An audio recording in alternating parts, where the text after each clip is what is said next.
حصنت نفسي بالحي القيوم الذي لا يموت أبدا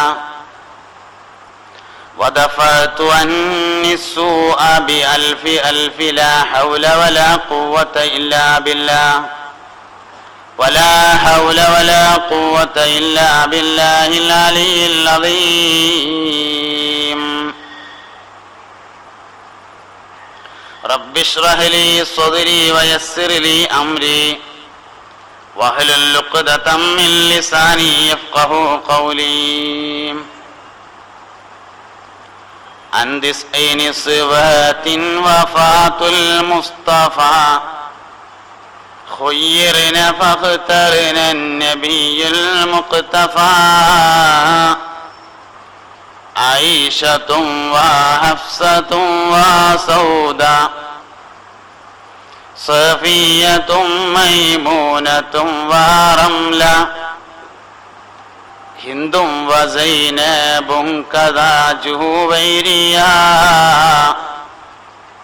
للمؤمنين أمهات مرضيا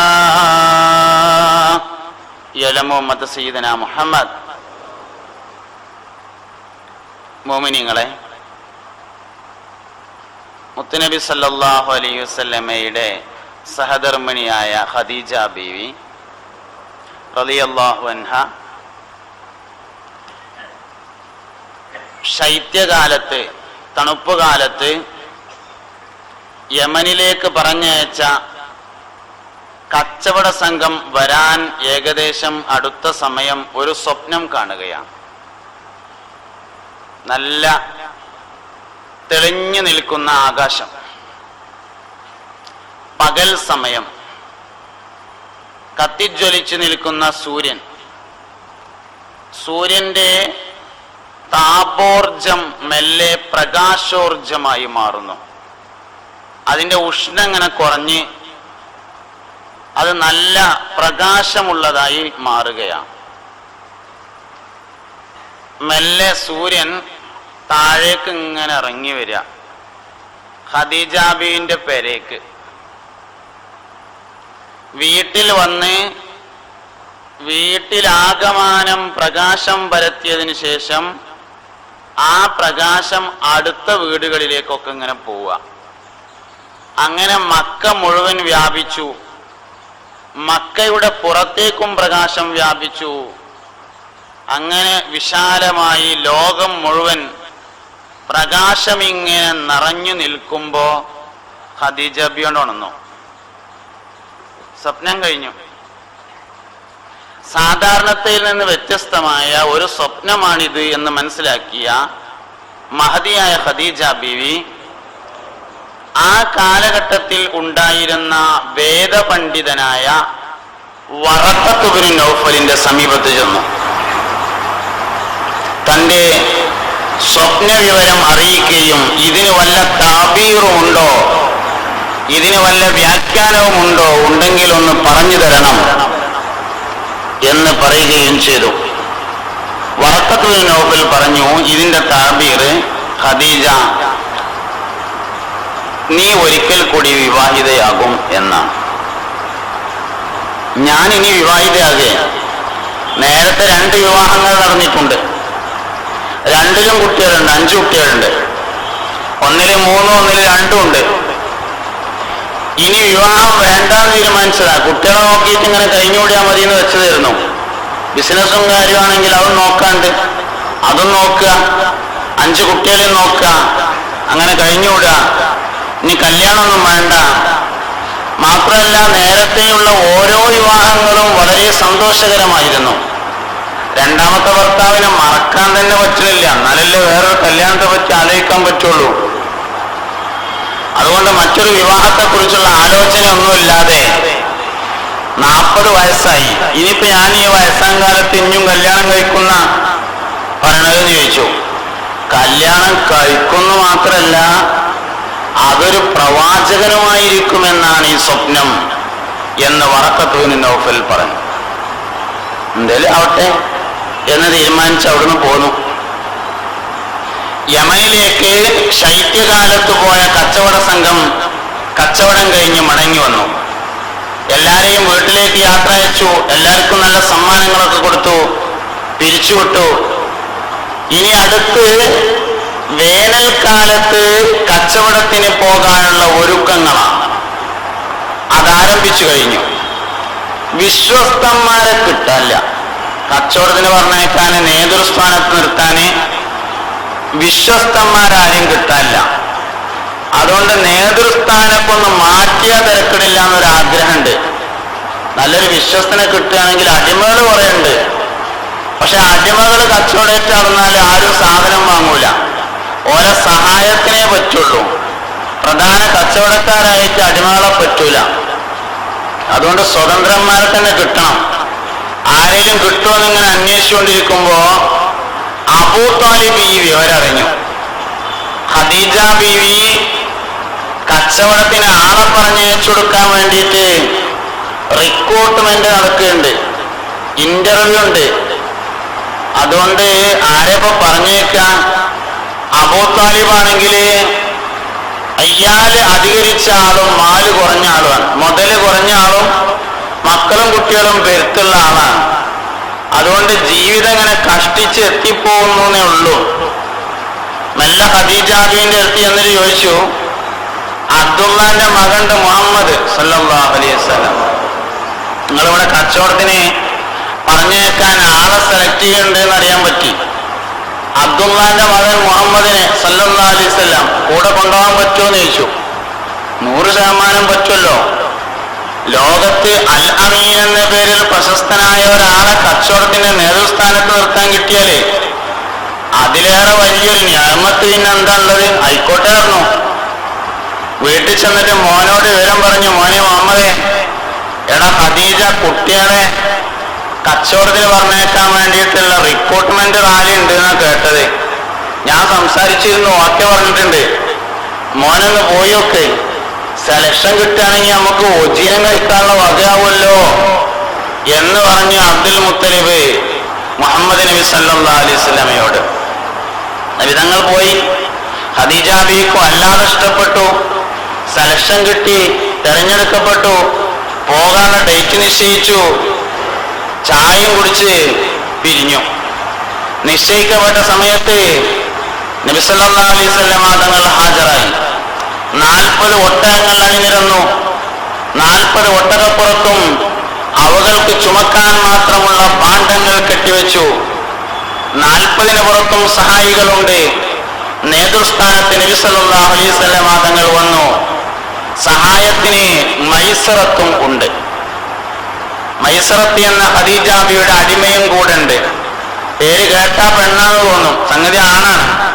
മൈസറത്ത് എന്ന അടിമയും കൂടെ ഉണ്ട്. ചില കഥപുസ്തകത്തിലൊക്കെ മൈസറത്ത് എന്ന അടിമ സ്ത്രീന് കാണാണ്ട്. മൈസറത്ത് ആണ്. പേരിൽ അവസാനം താഴെ ഉണ്ടായിട്ട് പെണ്ണാവൂല, അങ്ങനെയാണെങ്കിൽ ഹംസത്ത് പെണ്ണാവുമല്ലോ. മൈസറത്തും കൂടെ ഉണ്ടായിരുന്നു. അങ്ങനെ ഒരു രണ്ടാം കൂടി ഇങ്ങനെ പോവുകയാണ്. ഖദീജ ബീവി അന്നേ കച്ചവടത്തിന് പോക്കില്ല, പറഞ്ഞയക്കലേ ഉള്ളൂ. ആളുകളെ പറഞ്ഞയക്കലേ ഉള്ളൂ. മുമ്പത്തിൽ കച്ചവടത്തിന് പോണ പരിപാടി ഇല്ല. എന്നും അങ്ങനെ തന്നെയാണ്. ചിലപ്പോൾ ലാഭം കിട്ടും, ചിലപ്പോൾ നഷ്ടം ഉണ്ടാവും, എന്തായാലും പോകൂല. അങ്ങനെ കച്ചവട സംഘം ഇങ്ങനെ നടന്ന് അകന്ന് പോകുന്നത് വരെ ഖദീജ ബീവി നോക്കി നിന്നു. സംഘം യാത്ര പോയി. പോകുന്നതിനനുസരിച്ച് അത്ഭുതങ്ങൾ ഇങ്ങനെ ഉണ്ടായിക്കൊണ്ടിരിക്കുകയാണ്. നല്ല വേനൽക്കാലം, നല്ല ഉഷ്ണമുള്ള സന്ദർഭം. മൈസറത്തിനും മുഹമ്മദ് നബി സല്ലല്ലാഹു അലൈഹി വസല്ലമ തങ്ങൾക്കും മേഘം കുട പിടിച്ചിരിക്കുന്നു. മൈസറത്ത് കണ്ണുകൊണ്ട് കണ്ടു. അനുഭവം മാത്രമല്ല, മേഘം ഇങ്ങനെ ഒപ്പം പോരുന്നത് കണ്ണുകൊണ്ട് കണ്ടു. കുറെ ദൂരം ചെന്നു. ഒരു മഠത്തിന്റെ മുൻവശത്തെ അവർ താൽക്കാലികമായി താമസിച്ചു. മഠത്തിൽ നിന്ന് ഇറങ്ങി വന്ന നസ്തൂറ എന്ന പുരോഹിതൻ ഈ ആളെക്കുറിച്ച് അന്വേഷിച്ചു. ഗുണഗണങ്ങളൊക്കെ പറഞ്ഞപ്പോ ഇത് അവസാനത്തെ പ്രവാചകനാണെന്നും ഇദ്ദേഹത്തിന്റെ കാര്യത്തിൽ വലിയ സൂക്ഷ്മത വേണമെന്നും മൈസറത്തിനോട് ഉപദേശിച്ചു. അങ്ങനെ അവർ നടന്നു നീങ്ങി. സാധാരണ മാർക്കറ്റിലെത്തിയാല് ആവശ്യക്കാരെയും കാത്തിരിക്കലാണ് പതിവ്. ഇത്തവണ ബുസ്റ എന്ന സ്ഥലത്തെത്തിയപ്പോഴേക്ക് മീൻകൊട്ടൊക്കെ ആള് വരുന്നമാതിരി കച്ചവടത്തിന് ഇങ്ങോട്ട് വരൽ തുടങ്ങി. മീൻ വണ്ടി ഇങ്ങനെ വരുമ്പോൾ തന്നെ മാർക്കറ്റിൽ തട്ടിപ്പറിച്ചു വഹിക്കുന്നത്. ഇന്നമാതിരി ഇത് മാർക്കറ്റിൽ എത്തുന്നതിന് മുമ്പ് തന്നെ ഇങ്ങോട്ട് വന്നിട്ട് കച്ചവടാക്കൽ തുടങ്ങി. മാർക്കറ്റിലെത്തി ഉള്ളതുപോലെ പറഞ്ഞു, ഓരോന്നിന്റെയും ഗുണഗണങ്ങൾ പറഞ്ഞു. എന്നാലും ആൾക്കാർ വാങ്ങന്നെ. ഇത് ഇന്നേനൊക്കെ പറ്റുക, അത് ഇന്നേന് പറ്റൂല, ഇതിന്റെ ഗുണം എന്നതാണ്, ഇതിന്റെ ദോഷം എങ്ങനെയാണ് എന്നീ വിവരങ്ങളൊക്കെ പറഞ്ഞെങ്കിലും ആൾക്കാർ വാങ്ങന്നെ. വേഗം കച്ചവടം തീർന്നു. നേരത്തെ തന്നെ അബ്ദുൽ മുത്തലിബിന്റെ പേരക്കുട്ടിയല്ലേ, ഖുറൈശി തറവാട്ടുകാരനല്ലേ, സാധാരണ കൂലി കൊടുത്താൽ പോരാതെ ഖദീജ ബീവിക്ക് മനസ്സിലായിരുന്നു. അതുകൊണ്ട് സാധാരണ ഒരാൾക്ക് കൊടുക്കുന്ന കൂലിയേക്കാൾ വർദ്ധിച്ച കൂലിയാണ് പറഞ്ഞിരുന്നത്. കച്ചവടം കഴിഞ്ഞ് വന്നു നോക്കുമ്പോ ലാഭം ഇരട്ടിയാണ്. അതിനാൽ പറഞ്ഞതിന്റെ ഇരട്ടി കൂലി എടുത്തു. ആദ്യം പറഞ്ഞതന്നെ കൂട്ടിയിട്ടാണ്. കച്ചവടം കഴിഞ്ഞ് വന്നു നോക്കുമ്പോ ഭയങ്കര ലാഭമാണ്. അതിനാൽ നേരത്തെ നിശ്ചയിച്ചതിന്റെയും ഇരട്ടി കൂലി ഖദീജ ബീവി റളിയല്ലാഹു അൻഹ നൽകി. അങ്ങനെ നബി തങ്ങൾ ആ കൂലിയേറ്റ് ഇങ്ങനെ പെരേക്ക് പോയി. മൈസറത്തിനോട് ഖദീജ ബീവി ചോദിച്ചു, അല്ല നീ എന്തൊക്കെ കച്ചവടത്തിന്റെ വിവരങ്ങളൊക്കെ ഒന്ന് പറഞ്ഞുകൊണ്ടോ? മൈസറത്തിന് കച്ചവടത്തിന്റെ വിവരങ്ങളെക്കാൾ പറയാനുള്ളത് നബി തങ്ങളുടെ കൂടെ നടന്നപ്പോൾ ഉണ്ടായ അത്ഭുതങ്ങളെ കുറിച്ചാണ്. മേഘം നിഴലിട്ട് കൊടുത്തതും, മഠത്തിൽ നിന്നിറങ്ങി വന്ന പുരോഹിതൻ പറഞ്ഞതും, കച്ചവടം ചെയ്യാൻ വേണ്ടി സാധനങ്ങൾ വാങ്ങാൻ വേണ്ടി ആളുകൾ ഇങ്ങോട്ട് വന്നതും, ഓരോ സാധനത്തിന്റെയും ഗുണഗണങ്ങളെ ഉള്ളതുപോലെ പറഞ്ഞ് വിൽപ്പന നടത്തിയതും എല്ലാം മൈസറത്ത് ഇങ്ങനെ വിശദീകരിച്ചപ്പോ വറക്കത്തുൽ നൗഫൽ പറഞ്ഞ ആ ആള് ഇയാളറ്റാകോന്ന് ഖദീജ ബീവിക്ക് തോന്നി. ഖദീജ ബീവി നേരെ വറക്കത്തുൽ നൗഫലിന്റെ അടുത്ത് ചെന്നു. കച്ചവടത്തിന് പോയി വന്നിട്ടുണ്ട്, സമ്മാനമൊക്കെ കൊണ്ടേ കൊടുത്തു. എന്നിട്ട് പറഞ്ഞു, ഖദീജ ബീവിയുടെ പിതൃവ്യ പുത്രനാണ് വറക്കത്തുൽ നൗഫൽ എന്നും അമ്മാവനാണ് വറക്കത്തുൽ നൗഫൽ എന്നും അഭിപ്രായമുണ്ട്. കൂടുതൽ ചരിത്രകാരന്മാർ പിതൃവ്യ പുത്രൻ എന്ന് രേഖപ്പെടുത്തിയിട്ടുണ്ട്. വറക്കത്തുൽ നൗഫലിന്റെ അടുത്ത് ചെന്നു.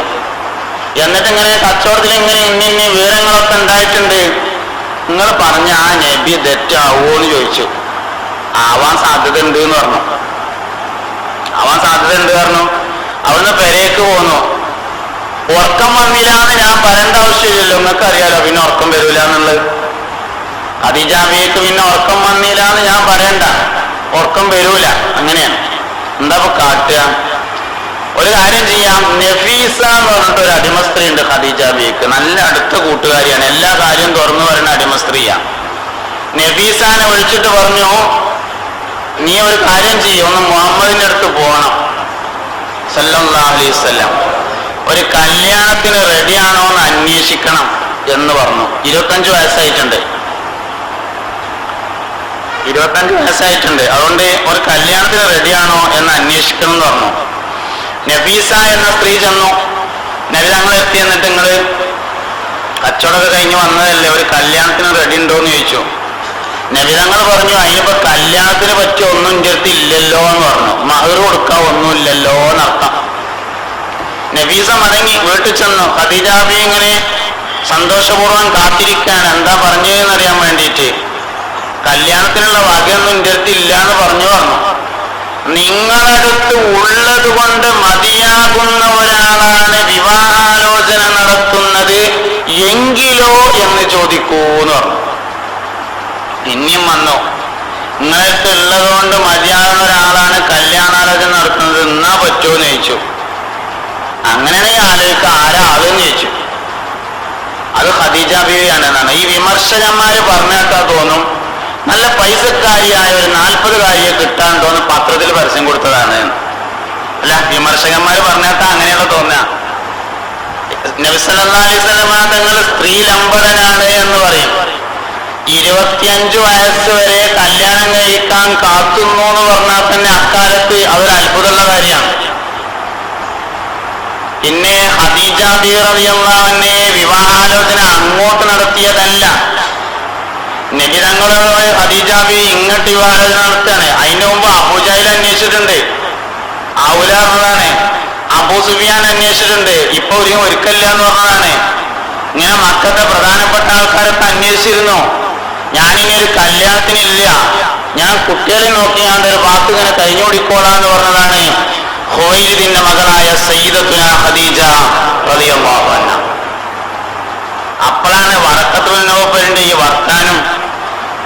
സ്വർഗത്തിൽ സൂര്യന്റെ ഒരു ഇറങ്ങി വരലും കച്ചവടത്തിനൊരു പോക്കും മേഘത്തിന്റെ ഒരു കൊടിയും അങ്ങനെ കൂടിയും പരിപാടി ഒത്തത്. അങ്ങനെയാണെങ്കിൽ നോക്കാന്ന് പറഞ്ഞു. അപ്പൊ ആരാളെന്ന് ചോദിച്ചപ്പോ ഖദീജയാണെന്ന് പറഞ്ഞു. എന്നാ മൂത്താപ്പാടൊന്ന് വിവരം പറഞ്ഞെന്ന് പറഞ്ഞു അബൂ താലിബിനോട്. അങ്ങനെ മൂത്താപ്പാന്റെ അടുത്ത് കാളയച്ചു. അബൂ താലിബിനോട് വിവരം പറഞ്ഞു. അബൂ താലിബിന് കേൾക്കേണ്ട താമസം 100% സമ്മതാണ്, എല്ലാവർക്കും സമ്മതാണ്. ബഹുമാനപ്പെട്ട അബൂ താലിബ് റളിയല്ലാഹു അബൂ താലിബ് ഹാജരായി. ഖദീജ ബിയുടെ കുടുംബത്തിൽപ്പെട്ട അംറും ഹാജരായി. വറഖത്ത് ഇബ്നു നൗഫൽ ഹാജരായി. അലി റളിയല്ലാഹു അൻഹു കൂടെ പോന്നു. അബ്ബാസ് റളിയല്ലാഹു അൻഹു കൂട്ടിനുണ്ടായിരുന്നു. നബി സല്ലല്ലാഹു അലൈഹി വസല്ലം ഖദീജ ബിയെ വിവാഹം കഴിച്ചു. ഖദീജ ബി റളിയല്ലാഹു അൻഹക്ക് 40 വയസ്സും നബി സല്ലല്ലാഹു അലൈഹി വസല്ലം തങ്ങൾക്ക് 25 വയസ്സുമായിരുന്നു. അതെന്താ ഈ 40ഉം 25ഉം തമ്മിലുള്ള കോമ്പിനേഷൻ? അതുണ്ട്, അത് വലിയൊരു കോമ്പിനേഷൻ ഉണ്ട്. അത് സെക്സോളജി പഠിച്ച ആളുകൾക്കറിയാം. ഒരു സ്ത്രീയുടെ ലൈംഗികമായ താല്പര്യം ഏറ്റവും കൂടുതലായി കത്തി നിൽക്കുന്ന സന്ദർഭം 40 വയസ്സാണ്. 40 വയസ്സിന്റെ റേഞ്ച് എന്നർത്ഥം. 40 വയസ്സിന്റെ റേഞ്ച് എന്നാണ്, അല്ല 40 വയസ്സ് എന്നല്ല. അപ്പൊ എന്നാൽ ഒരു 38 വയസ്സ് മുതൽ ഒരു 43-45 വയസ്സ് വരെയുള്ള കാലാണ് ഒരു സ്ത്രീക്ക് ഏറ്റവും കൂടുതൽ ലൈംഗിക താല്പര്യം ഉണ്ടാകുന്നത്. റേഞ്ച് എന്ന് പറഞ്ഞൊരു സംഗതി ഉണ്ട്. ഈ സ്വർഗാവകാശം മുമ്പേ ഒരിക്കൽ പ്രസംഗിച്ചപ്പോ സ്വർഗാവകാശികളായ സ്ത്രീകളുടെ വയസ്സിന്റെ റേഞ്ച് 16 വയസ്സാണ് കാരണം. അങ്ങനെ ഒരു പല ആൾക്കാരും ചോദിച്ചിരുന്നു, സ്വർഗാവാസികളായ സ്ത്രീകൾക്ക് 16 വയസ്സ് എന്നല്ലല്ലോ ഉസ്താദേ ഉള്ളത് എന്ന്. അല്ല, വയസ്സ് 33ആണ്. 33 പറഞ്ഞാൽ എണ്ണ മുതലിപ്പോ തുടങ്ങിയത്. അതൊരു പ്രശ്നമാണ്. എണ്ണ മുതലാണ് വയസ്സ് എണ്ണൽ തുടങ്ങിയതെന്ന്. 33 എന്ന് പറഞ്ഞാലും 33ന്റെ റേഞ്ച് എന്നാണ്. 18 എന്ന് പറഞ്ഞാലും 18ന്റെ റേഞ്ച് എന്നാണ്. 16 എന്ന് പറഞ്ഞാലും 16ന്റെ റേഞ്ച് എന്നാണ്. അതായത് ഒരു സ്ത്രീക്ക് ലൈംഗിക താല്പര്യം ഉണ്ടാവുകയും ആകർഷിക്കപ്പെടുകയും ചെയ്യുന്ന ഏറ്റവും വലിയ പ്രായം എത്രയാണോ ആ പ്രായം. അതിന് 16 ആയാലും വേണ്ടില്ല, 18 ആയാലും വേണ്ടില്ല, 33 ആയാലും വേണ്ടില്ല. അപ്പൊ 33 എന്ന് പ്രയോഗിച്ചിട്ടുണ്ട് ഹദീസിൽ. 33ന്റെ റേഞ്ച്. ഒരു പെണ്ണിന് എല്ലാ നിലയിലും തികഞ്ഞു നിൽക്കുന്ന സമയം എപ്പോഴാണോ ആ സമയമായിരിക്കും സ്വർഗത്തിൽ ഇന്നലെ ഇന്നും നാളെ എന്നും എന്നാണ് 33 വയസ്സ് എന്ന് പറഞ്ഞതിന്റെ അർത്ഥം. അപ്പൊ ഒരു സ്ത്രീക്ക് ലൈംഗിക താല്പര്യങ്ങൾ ഏറ്റവും കൂടുതലായി കത്തി നിൽക്കുന്ന സന്ദർഭം 40 വയസ്സാണ്. 40കാരിയെ സംതൃപ്തയാക്കാൻ ഒരു പുരുഷന് കഴിയുക എന്നത് പുരുഷന്റെ ഏറ്റവും വലിയ ക്വാളിറ്റിയാണ്. ഒരു 40കാരിയായ ഭാര്യയെ സ്ത്രീകളുടെ അനുസരണയുടെ രഹസ്യം ലൈംഗിക സംതൃപ്തി തന്നെയാണ്. ഒരു സത്യത്തെ നമ്മൾ നിഷേധിച്ചിട്ട് കാര്യമില്ല. വൈകുന്നേരം അണ്ണാച്ചും പെണ്ണുങ്ങളോടും തല്ലുടനെ കേട്ടാ തോന്നും ഒരാൾ നാളെ തമിഴ്നാട്ടിലേക്ക് പോകുന്നു. ഇല്ല, ഒരു വൈകുന്നേരം പീഡിക്കൊലയും വന്ന് കടന്നിറങ്ങിയിട്ട് രാവിലെ നീച്ചു വന്നാൽ പിന്നെയും പുതിയപ്പഴും പുതിയണം തന്നെ ഇക്കാരം. വൈകുന്നേരം പിന്നെയും തല്ലുടുന്നുള്ളൂ. എന്തേ? സ്ത്രീയുടെ അനുസരണയുടെ രഹസ്യം ലൈംഗിക സംതൃപ്തിയാണ്. സത്യമുള്ള കാര്യമാര് പറഞ്ഞിട്ടേ നമുക്ക് കാര്യമുള്ളൂ. അതുകൊണ്ട് പെണ്ണുങ്ങളുടെ ലൈംഗിക സംതൃപ്തിയുടെ രഹസ്യം പെണ്ണുങ്ങളുടെ അനുസരണയുടെ രഹസ്യം എന്ന് പറഞ്ഞത് ലൈംഗിക സംതൃപ്തിയാണ്. അത് ഖദീജ ബീവിക്ക് ഉണ്ടായി. എങ്ങനെയുണ്ടായി? ആമനത്തിബീന കഫറന്നാസ്. പുണ്യനബി സല്ലല്ലാഹു അലൈഹി വസല്ലം പറഞ്ഞു, ജനങ്ങളെല്ലാവരും എന്നെ നിഷേധിച്ചപ്പോ ഖദീജ എന്നെ കൊണ്ട് വിശ്വസിച്ചിരിക്കുന്നു. നബി തങ്ങളെ കൊണ്ട് വിശ്വസിച്ച് ആദ്യത്തെ സർട്ടിഫിക്കറ്റ് കൊടുത്തത് ഖദീജ ബീവി റളിയല്ലാഹു അൻഹയാണ്. ലൈംഗിക സംതൃപ്തി ഇല്ലെങ്കിൽ വിശ്വാസം വരൂല. രണ്ടാമത് ഒരു പെണ്ണിന് സംതൃപ്തി ഉണ്ടെങ്കിൽ പൈസ കൊടുക്കും, മുതൽ വിട്ടുകൊടുക്കും എന്നുള്ളതാണ്. നമ്മളൊക്കെ മരിച്ചിട്ട് മുതൽ ഒഴിക്കുമ്പോ പിന്നെ ഭാര്യ ഉമ്മ പറയുന്നതാണ് കുട്ടികളോട്, കുട്ടികളെ ഇമ്മാക്ക് അളക്കുമ്പോ ആ ഫ്രണ്ടിൽ ഒരു 3 സെന്റ് കൂട്ടി അളന്നാലിട്ടോ. ഉമ്മാന്റെ ജംക്കി വിറ്റിട്ടാണ് വാപ്പ പണ്ട് ഗൾഫിക്ക് പോയത്. വാപ്പ പണ്ട് ഗൾഫിക്ക് പോയത് ഉമ്മാന്റെ ജംക്കി വിറ്റിട്ടായിരുന്നു. അത് വന്നിട്ട് പിന്നെ കമ്മലും പിന്നെ ചുറ്റുമൊക്കെ ഉണ്ട്. പക്ഷെ അതൊന്നും എണ്ണത്തിൽപ്പെടൂല. പണ്ട് ജംക്കി വിറ്റത് മാത്രമേ എണ്ണത്തിലുള്ളൂ, പെണ്ണുങ്ങളെ മുതൽ പറഞ്ഞാൽ അങ്ങനെയാണ്. അത് കൊടുക്കുക എന്ന് പറയുന്നത് സംതൃപ്തി ഉണ്ടെങ്കിൽ മാത്രമേ ഉള്ളൂ. ഞാൻ പറഞ്ഞ നിങ്ങൾ ശ്രദ്ധിക്കണം. ഖദീജ ബീവി തന്റെ മുതൽ നബിക്ക് കൊടുത്തു. അവിടെ രണ്ട് കാര്യം മനസ്സിലാക്കാണ്ട്. ഏതാ മുതല്? മുതലേതാ? ഖദീജ ബീവി കച്ചവടക്കാരിയാണ്, വാപ്പിയും കച്ചവടക്കാരനാണ് ഹുവൈലിദ്. ബിസിനസ്സുകാരന്റെ മകളായ, ബിസിനസ്സുകാരനായ വാപ്പയുടെ മകൾ, ബിസിനസ്സുകാരിയായ മകൾ, അതാണ് ഖദീജ ബീവി റളിയല്ലാഹു അൻഹ. ധാരാളം ഒട്ടകങ്ങൾ. സാധാരണ വർഷത്തിൽ 2 തവണയാണ് കച്ചവടം, ശൈത്യകാലത്തും വേനൽക്കാലത്തും. വേനൽക്കാലത്തും തണുപ്പ് കാലത്തും 2 കച്ചവടമാണ്. ഒന്ന് ഷാമിലേക്കും ഒന്ന് യമനിലേക്കും. ശൈത്യകാലത്ത് യമനിലേക്കും വേനൽക്കാലത്ത് ഷാമിലേക്കുമാണ് അറബികളുടെ കച്ചവടം. കച്ചവടത്തിന് പോകുമ്പോൾ ഒരു കച്ചവട സംഘത്തിൽ 40 ഒട്ടകങ്ങളുണ്ടാവും. 40 ഒട്ടകങ്ങളുടെ പുറത്തും അവകൾക്ക് ചുമക്കാൻ മാത്രമുള്ള ഭാണ്ഡങ്ങളുണ്ടാവും. 40 ഒട്ടകപ്പുറത്തും 40 ആളുകളുണ്ടാവും. അവർക്കൊരു നായകൻ ഉണ്ടായിരിക്കും. 40 ഒട്ടകപ്പുറത്ത് കയറുന്ന 40 ആളുകൾ 40 വീട്ടുകാരായിരിക്കും. അതായത് 40 കുടുംബത്തിന്റെ 6 മാസത്തെ ജീവിതോപാധിയാണ് ഒരു കച്ചവട സംഘം. ഓരോ ഒട്ടകം അതിനുള്ള സാധനം ഓരോ പെരക്കാരുടെയാണ് എന്നർത്ഥം. ഖദീജ ബീവിയുടെ കച്ചവട സംഘത്തിൽ 40 ഒട്ടകമുണ്ട്. 40 ഒട്ടകപ്പുറത്ത് ആളുണ്ട്. പക്ഷെ 40 കൂലിക്കാരാണ്, 40 പെരക്കാരല്ല, 40 കൂലിക്കാരാണ്. കാരണം 40 ഒട്ടകവും ഖദീജ ബീവിന്റെ.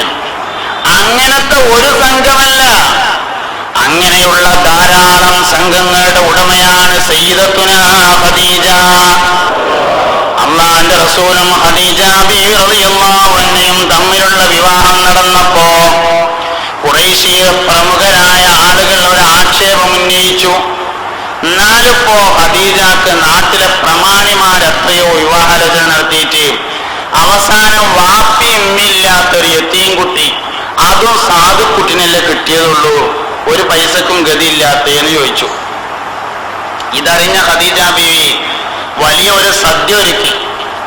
ഖുറൈശികളിലെ പ്രമുഖരൊക്കെ വിളിച്ചു, പ്രമാണിമാരൊക്കെ വിളിച്ചു വരുത്തി എല്ലാവർക്കും ഭക്ഷണം കൊടുത്തിട്ട് ഓലിങ്ങനെ തിന്നോണ്ടിരിക്കുന്ന സമയത്ത് ഖുറൈശികളെ നേതാക്കളെ എന്തൊക്കെ എല്ലാവരും ശ്രദ്ധിക്ക്, ഞാൻ എൻ്റെ മുതലൊക്കെ മുഹമ്മദിൽ കൊടുത്തുക്കണു, ഇന്ന് മുതൽ മുഹമ്മദ് പൈസക്കാരനും ഞാൻ ദരിദ്രയുമാകുന്നു എന്ന് പറഞ്ഞു സയ്യിദത്തുനാ ഖദീജ. കൊണ്ടോയ അന്നഞ്ഞ എന്താ വേണ്ടതെന്നായി ഖുറൈശികൾക്ക്. കാരണം ഇതൊരു വലിയ മാറ്റാണല്ലോ.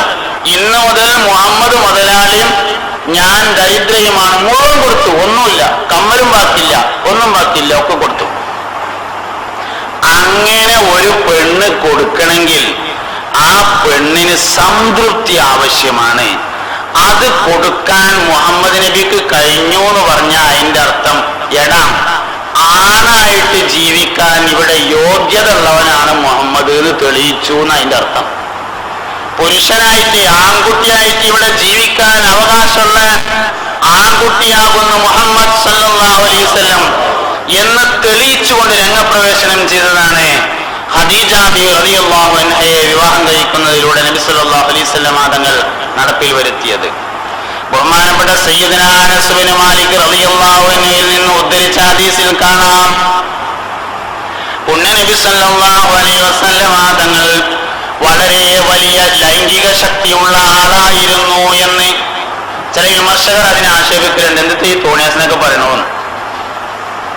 വലിയ ലൈംഗിക ശക്തിയുള്ള ആളായിരുന്നു നബിതങ്ങൾ എന്ന് അനസ് ബിൻ മാലിക് റളിയല്ലാഹു അൻഹു ഉദ്ധരിച്ച ഹദീസിലുണ്ട്. തോണിയാസിനല്ല, പുരുഷന്റെ കഴിവ് എന്ന് പറഞ്ഞാൽ എന്താ? പുരുഷന്റെ കഴിവ് എന്ന് പറഞ്ഞാല് പോത്തുംകുട്ടിന് നന്നായിട്ട് തിന്നാനുള്ള കഴിവ് എന്നല്ലല്ലോ, പിന്നെന്താ? ലൈംഗിക ശക്തി തന്നെയാണ് പുരുഷന്റെ കഴിവ് എന്ന് പറഞ്ഞാല്. അത് മുഹമ്മദ് നബിക്ക് ഉണ്ടായിരുന്നു എന്ന് അനസ് റളിയല്ലാഹു അൻഹു പറഞ്ഞാല് യോഗ്യതയാണോ യോഗ്യതക്കുറവാണോ? യോഗ്യതക്കുറവാണ് എന്ന് തോന്നൽ ആ കുറവുള്ളവനാണ്. അല്ലാത്തവനെന്താ തോന്നുക? അങ്ങനെയാണെങ്കിൽ തരക്കടില്ലല്ലോ എന്നാ തോന്നാ. യോഗ്യത ഉള്ളവനെന്ത് തോന്നും? അങ്ങനെയാണെങ്കിൽ തരക്കടില്ലല്ലോ, അതന്നെയുള്ള വേണ്ടത് എന്ന് തോന്നും. യോഗ്യത ഇല്ലാത്തവൻ എന്ത് തോന്നും? എന്നിട്ട് വർത്താനപ്പ ഈ പറയണത് എന്ന് തോന്നും. അതാണ് അനസ് റളിയല്ലാഹു അൻഹു പറഞ്ഞത്, ഖദീജ റളിയല്ലാഹു അൻഹ നബി സല്ലല്ലാഹു അലൈഹി വസല്ലമയിൽ സംതൃപ്തയായി. എല്ലാ സമയത്തും ഖദീജ നബി തങ്ങൾക്കൊരു തണലാണ്. ഒരു സാധാരണ സ്ത്രീയല്ല, ശരിക്കും എല്ലാ കാര്യത്തിനും ഐഡിയ ഉണ്ടായിരുന്നു. എല്ലാ കാര്യത്തിനും ഐഡിയ ഉണ്ട്. കൊല്ലത്തിലൊരിക്കൽ നബി സല്ലല്ലാഹു അലൈഹി വസല്ലമ തങ്ങൾക്ക് ഒറ്റയ്ക്കിരുന്നൊന്ന് ഇബാദത്ത് ചെയ്യണമെന്ന ആഗ്രഹം. എന്നും അക്കാലത്ത് നടപ്പിലുള്ള ചില ഇബാദത്തിന്റെ രീതികളുണ്ട്. നമ്മളിപ്പോ ഇന്ന് കാണുമ്പോഴത്തെ നിസ്കാരം നോമ്പൊന്നുമല്ല, ശിർക്കല്ലാത്ത ചില ആരാധനാ രീതികൾ അന്ന് നിലവിലുണ്ട്. അത് കുറെയൊക്കെ അറിയും, കുറെയൊക്കെ അറിയാതിരിക്കും. അങ്ങനെയാണ്. കുറച്ചൊക്കെ ആൾക്കാർ കുറച്ചൊക്കെ അറിയാം, കുറെയൊക്കെ അറിയില്ല. ഉള്ളത് വെച്ചിട്ട് ഇങ്ങനെ ചെയ്യുക. അങ്ങനെ നബി സല്ലല്ലാഹു അലൈഹി വസല്ലമ തങ്ങൾക്ക് പൊതുവെ ജനങ്ങളുമായി സഹവസിക്കുന്നതിനേക്കാൾ ഒറ്റയ്ക്കിരിക്കാനായിരുന്നു ഇഷ്ടം. ഒറ്റയ്ക്ക് ഇങ്ങനെ കഴിഞ്ഞുകൂടാനാണ് ഇഷ്ടം. ആയിഷ ഖദീജ ബീവിയോട് ചോദിച്ചു, ഞാൻ കൊല്ലത്തിൽ ഒരു മാസം അങ്ങനെ ഒറ്റയ്ക്കിരുന്ന് ഇബാദത്ത് ചെയ്യട്ടെ എന്ന് ചോദിച്ചു. എന്ത് ചോദിച്ചാലും വേണ്ടാന്ന് ഖദീജ ബീവി പറയില്ലായിരുന്നു. ആയിക്കോട്ടെ പറഞ്ഞു, ആയിക്കോട്ടെ എന്ന് പറഞ്ഞു. അങ്ങനെ മക്കത്ത് കൂടെ ഇങ്ങനെ നബിതങ്ങൾ നടന്ന് പിന്നെ അവസാനം ഹിറാ പർവ്വതത്തിന്റെ ഗുഹയിൽ കയറി. ഹിറാ പർവ്വതത്തിന്റെ മേലെ കയറിയിട്ട് ഒരു ഗുഹയിൽ ഇങ്ങനെ ചെന്ന് നൻചീറിനെ കാട്ടി അടിച്ചോരി വൃത്തിയാക്കിയിട്ട് ഇങ്ങനെ ഇരുന്ന് നോക്കുമ്പോ കഅബ ഇങ്ങനെ കാണാണ്ട്. എന്നാ അവിടെ തന്നെ ആയിക്കോട്ടെ തീരുമാനിച്ചു. അങ്ങനെ അവിടുന്ന് ഇറങ്ങി വന്നിട്ട് ഖദീജ ബീവിനോട് പറഞ്ഞു, ഞാൻ പറ്റിയൊരു സ്ഥലം കണ്ടുപിടിച്ചിട്ടുണ്ട് പറഞ്ഞു. എവിടെയെന്ന് ചോദിച്ചു. ഹിറാ പർവ്വതത്തിന്റെ മുകളിലുള്ള ഗുഹയാണ് എന്ന് പറഞ്ഞു. ആയിക്കോട്ടെ നിങ്ങൾ പൊയ്ക്കോളി എന്ന് പറഞ്ഞു. എന്നാ പോണെന്ന് ചോദിച്ചു. നാളെ പോകാന്ന് പറഞ്ഞു. അങ്ങനെ ഗോതമ്പ്, പച്ചവെള്ളം, കാരക്ക, സെയ്ത്തെണ്ണ, ഉപ്പ്, 5 സാധനങ്ങൾ തയ്യാറാക്കി കൊടുത്തു. സെയ്ത്തെണ്ണ, കാരക്ക, ഗോതമ്പ്, ഉപ്പ്, വെള്ളം, 5 സാധനം കൊണ്ടുപോകാൻ വേണ്ടിയിട്ട് കൊണ്ടുപോയി. നബി തങ്ങൾ അതുമായി പോയി ഹിറാ പർവ്വതത്തിന്റെ ഗുഹയിൽ ഇങ്ങനെ അല്ലാഹു തആല ഇബാദത്ത് എടുത്തുകൊണ്ടിരുന്നു. ഇടക്കൊക്കെ ഇങ്ങോട്ട് വരും ഭക്ഷണം കൊണ്ടുപോകാൻ വേണ്ടിയിട്ട്. വൈകുന്നേരം വരും, ഭക്ഷണമായിട്ട് പോകും. വരാത്തന്ന് ഖദീജ ബീവി അങ്ങോട്ട് കൊണ്ടേ കൊടുക്കും. 55 വയസ്സ്, 9200 മീറ്റർ ഖദീജ ബീവിന്റെ പെരേന്ന് ഹിറാ പർവ്വതത്തിന്റെ ഗുഹയിലേക്കുണ്ട്. 9.5 കിലോമീറ്ററിന്റെ അടുത്തുണ്ട്. 55 വയസ്സുള്ള ഖദീജ ബീവി ഗോതമ്പും സെയ്ത്തണ്ണയും കാരക്കയും വെള്ളം എടുത്തിട്ട് 9.5 കിലോമീറ്റർ നടന്നിട്ട് ഹിറാ പർവ്വതത്തിന്റെ ഗുഹയിൽ കൊണ്ടേ കൊടുക്കണമെങ്കിൽ മനസ്സിൽ എത്ര സംതൃപ്തി ഉണ്ടായിരിക്കും എന്നാണ് നമ്മൾ ആലോചിക്കേണ്ടത്. കൂടെ പലരും പോരാൻ വേണ്ടി നിന്ന് ഞങ്ങൾ കൊണ്ടുകൊടുത്തോളാൻ പറഞ്ഞു. ഖദീജ ബീവി റളിയല്ലാഹു അൻഹ അതിന് മറുപടി പറഞ്ഞു, എന്റെ ഭർത്താവിന് ഞാൻ തന്നെ ഭക്ഷണം നൽകട്ടെ. കുട്ടികളെ വാപ്പ വന്നിക്കൂടെ ചോറ് വമ്പി കൊടുക്കുന്നല്ല. ഭാഗ്യത്തിന് പെണ്ണുങ്ങളാരത് കേൾക്കാനില്ല എന്നുള്ളത്. കുട്ടികളെ വാപ്പ വന്നിട്ടുണ്ട്, ചോറ് വമ്പി കൊടുത്താൽ ഇമ്മ ഉളന്ന് കിടക്കട്ടെ എന്നല്ല. 55 വയസ്സാണെന്ന് ഖദീജ ബീവിക്ക്. നബി തങ്ങൾ ഹിറാ പർവ്വതത്തിന്റെ ഗുഹയിൽ ധ്യാനത്തിന് പോണ സമയത്ത് ചിലപ്പൊക്കെ നബിയുടെ ഇറങ്ങി വരും. വരാത്ത ദിവസം ഈ സാധനം തലയിൽ വെച്ചിട്ട് 9.5 കിലോമീറ്റർ നടന്നിട്ട് ഹിറാ പർവ്വതത്തിന്റെ ഗുഹയിൽ കൊണ്ടുപോയി വെച്ചു കൊടുത്തിട്ട് അവിടെ സംസാരിക്കാൻ നിൽക്കാതെ മടങ്ങിപ്പോരുമായിരുന്നു സയ്യിദത്തുനാ ഖദീജ റളിയല്ലാഹു അൻഹ. ഒന്ന് മുണ്ടി വർത്താനം പറഞ്ഞിട്ട് വിവരം അറിയാനല്ല, എന്റെ ഭർത്താവിന് ഞാൻ തന്നെ ഭക്ഷണം കൊണ്ടേ കൊടുക്കണം എന്ന വാശിയാണ് സയ്യിദത്തുനാ ഖദീജ റളിയല്ലാഹു അൻഹക്ക് ഉണ്ടായത്. 1 കൊല്ലം അങ്ങനെ കഴിഞ്ഞു. 2ാമത്തെ വർഷവും 11 മാസം കഴിഞ്ഞു. 12ാമത്തെ മാസം റമദാൻ ശരീഫിൽ നബി തങ്ങൾ ഹിറാ പർവ്വതത്തിലേക്ക് പോകാൻ വേണ്ടി ഒരുങ്ങുന്നു. ഖദീജ ബീവി റളിയല്ലാഹു അൻഹ ഭക്ഷണം തയ്യാറാക്കി. ഭക്ഷണവുമായി നബി തങ്ങൾ നടന്നു നീങ്ങി. ഗുഹയിൽ അല്ലാഹുവിനെ ഇബാദത്ത് ചെയ്തുകൊണ്ടിരിക്കുമ്പോ ജിബ്രീൽ മാലാഖ വന്നു. ബിസ്മില്ലാഹിർ റഹ്മാനിർ റഹീം. ഇഖ്റാ ബിസ്മി റബ്ബിക്കൽ ലദീ ഖലഖ് ഖലഖൽ ഇൻസാന മിൻ ഇഖ്റ വറബ്ബുക്കൽ അക്റമുല്ലദീ അല്ലമ ബിൽ ഖലം അല്ലമൽ ഇൻസാന മാ ലം യഅലം എന്ന് ഓതിക്കേൾപ്പിച്ച് പേടിച്ച് വിറച്ച നബി സല്ലല്ലാഹു അലൈഹി വസല്ലമ തങ്ങൾ പനി പിടിപെട്ടുകൊണ്ട് പർവ്വതത്തിൽ നിന്ന് ഇറങ്ങി വന്ന് നേരെ ഖദീജ ബിയുടെ അടുക്കൽ വന്നിട്ട് പറഞ്ഞു, സമ്മിലൂനി ഖദീജ, ഖദീജ എനിക്ക് പുതപ്പിട്ട് മൂടിത്തരൂ എന്ന് പറഞ്ഞു. ഖദീജ ബി വേഗം ഒരു പുതപ്പിട്ട് കൊടുത്തു. എന്നിട്ട് പുതപ്പിട്ട് കൊടുത്തിട്ട് ചോദിച്ചു, പ്രവാചക വൈദ്യം പഠിക്കുമ്പോ പനി ഉണ്ടായാൽ ആദ്യം ചെയ്യേണ്ട ചികിത്സ പറഞ്ഞിട്ട് പറയുന്നുണ്ട് പുതപ്പിട്ട് കൊടുക്കുകയാണ് വേണ്ടത്, പുതപ്പിട്ടിട്ട് വിയർക്കുകയാണ് വേണ്ടത്. ശരിക്കും നബി സല്ലല്ലാഹു അലൈഹി വസല്ലം തങ്ങൾ ആവശ്യപ്പെട്ടാണ് എനിക്ക് പുതപ്പിട്ട് തരണമെന്ന്. ഖദീജ റളിയല്ലാഹു അൻഹ പുതപ്പിട്ട് കൊടുത്തു. എന്നിട്ട് ചോദിച്ചു എന്തൊക്കെ ഉണ്ടായത്. അപ്പൊ ഇങ്ങനെ ഗുഹയിലിരിക്കുമ്പോ ഒരാൾ വന്നതും ഇഖ്റ ബിസ്മി ഇറങ്ങിയതൊക്കെ പറഞ്ഞു. അതാ എന്നാ പിന്നെ അങ്ങനെ കിടക്കണ്ടല്ലോ, നമുക്കൊന്ന് വറക്കത്ത് ബിൻ നൗഫലിന്റെ അടുത്ത് പോയി നോക്കുക. നീ ചെയ്യാറോ നീപിച്ചു. അവിടുന്ന് വറക്കത്ത് ബിൻ നൗഫലിന്റെ അടുത്തേക്ക് കൊണ്ടുപോയി ഉണ്ടായ വിവരങ്ങൾ പറഞ്ഞു. വന്നിരിക്കുന്നത് നാമൂസാണെന്ന് വറക്കത്ത് പറഞ്ഞു. ജിബ്രീലിന്റെ പേരാണ്. ജിബ്രീൽ അലൈഹിസ്സലാമാണ് വന്നിരിക്കുന്നത് എന്ന് പറഞ്ഞു. വർത്താനൊക്കെ പറഞ്ഞു, വരാൻ പോകുന്ന സംഭവങ്ങളൊക്കെ പറഞ്ഞു. കൂട്ടത്തിൽ ഒന്നും കൂടിയും പറഞ്ഞു, നിങ്ങളുടെ നാട്ടുകാര് നിങ്ങളുടെ നാട്ടിൽ നിന്ന് നിങ്ങളെ ആട്ടിയോടിക്കുന്ന സമയത്ത് ഞാൻ ഉണ്ടായിരുന്നെങ്കിൽ ഞാൻ നിങ്ങളെ പിന്തുണക്കുമായിരുന്നെന്ന് പറഞ്ഞപ്പോ പുണ്യനബി ചോദിച്ചു, അവ മുഖരിജീയ, എന്റെ നാട്ടുകാരെന്നെ ഇവിടെ നിന്നാട്ടുമോ? അങ്ങനെ സങ്കല്പിക്കാൻ പോലും പറ്റൂലായിരുന്നു. ആ ആട്ടെന്ന് പറഞ്ഞേക്കും എന്ന് വറക്കത്ത് ബിൻ നൗഫൽ പുണ്യനബി സല്ലല്ലാഹു അലൈഹി വസല്ലമയോട് പറഞ്ഞു. ഖദീജ റളിയല്ലാഹു അൻഹയും നബി തങ്ങളും മടങ്ങി. എല്ലാ സന്ദർഭത്തിലും നബി തങ്ങൾക്ക് താങ്ങും തുണയുമായി ഖദീജ റളിയല്ലാഹു അൻഹ വർത്തിച്ചു. നബി തങ്ങളുടെ എല്ലാ മക്കളും ഖദീജ ബീവിയിൽ നിന്നുണ്ടായി. നബിന്റെ എല്ലാ മക്കളും ഖദീജ ബീവി. ഇബ്രാഹിം എന്ന ആൺകുട്ടി മാരിയത്തുൽ ഖിബ്തിയ്യ എന്ന അടിമ സ്ത്രീയിൽ ഉണ്ടായതാണ് എന്നുള്ളത് ഒഴിച്ചാല് എല്ലാ കുട്ടികളും പുണ്യനബി സല്ലല്ലാഹു അലൈഹി വസല്ലമ തങ്ങൾക്ക് ഖദീജ ബി റളിയല്ലാഹു അൻഹയിൽ നിന്നുണ്ടായി. ഖദീജ ബിയെ പറ്റി നബി തങ്ങൾ ഇങ്ങനെ എപ്പോഴും പറയും. കുറേ സമയം ഇങ്ങനെ പലപ്പോഴായി പറഞ്ഞപ്പോ ഒരിക്കൽ ഖദീജ ബി റളിയല്ലാഹു ആയിഷ ബി റളിയല്ലാഹു അൻഹ ചോദിച്ചു, നബിയേ അജൂദുൻ കദാ വകദാ, ഖദീജ ഒരു തള്ളല്ലേ എന്ന് ചോദിച്ചു.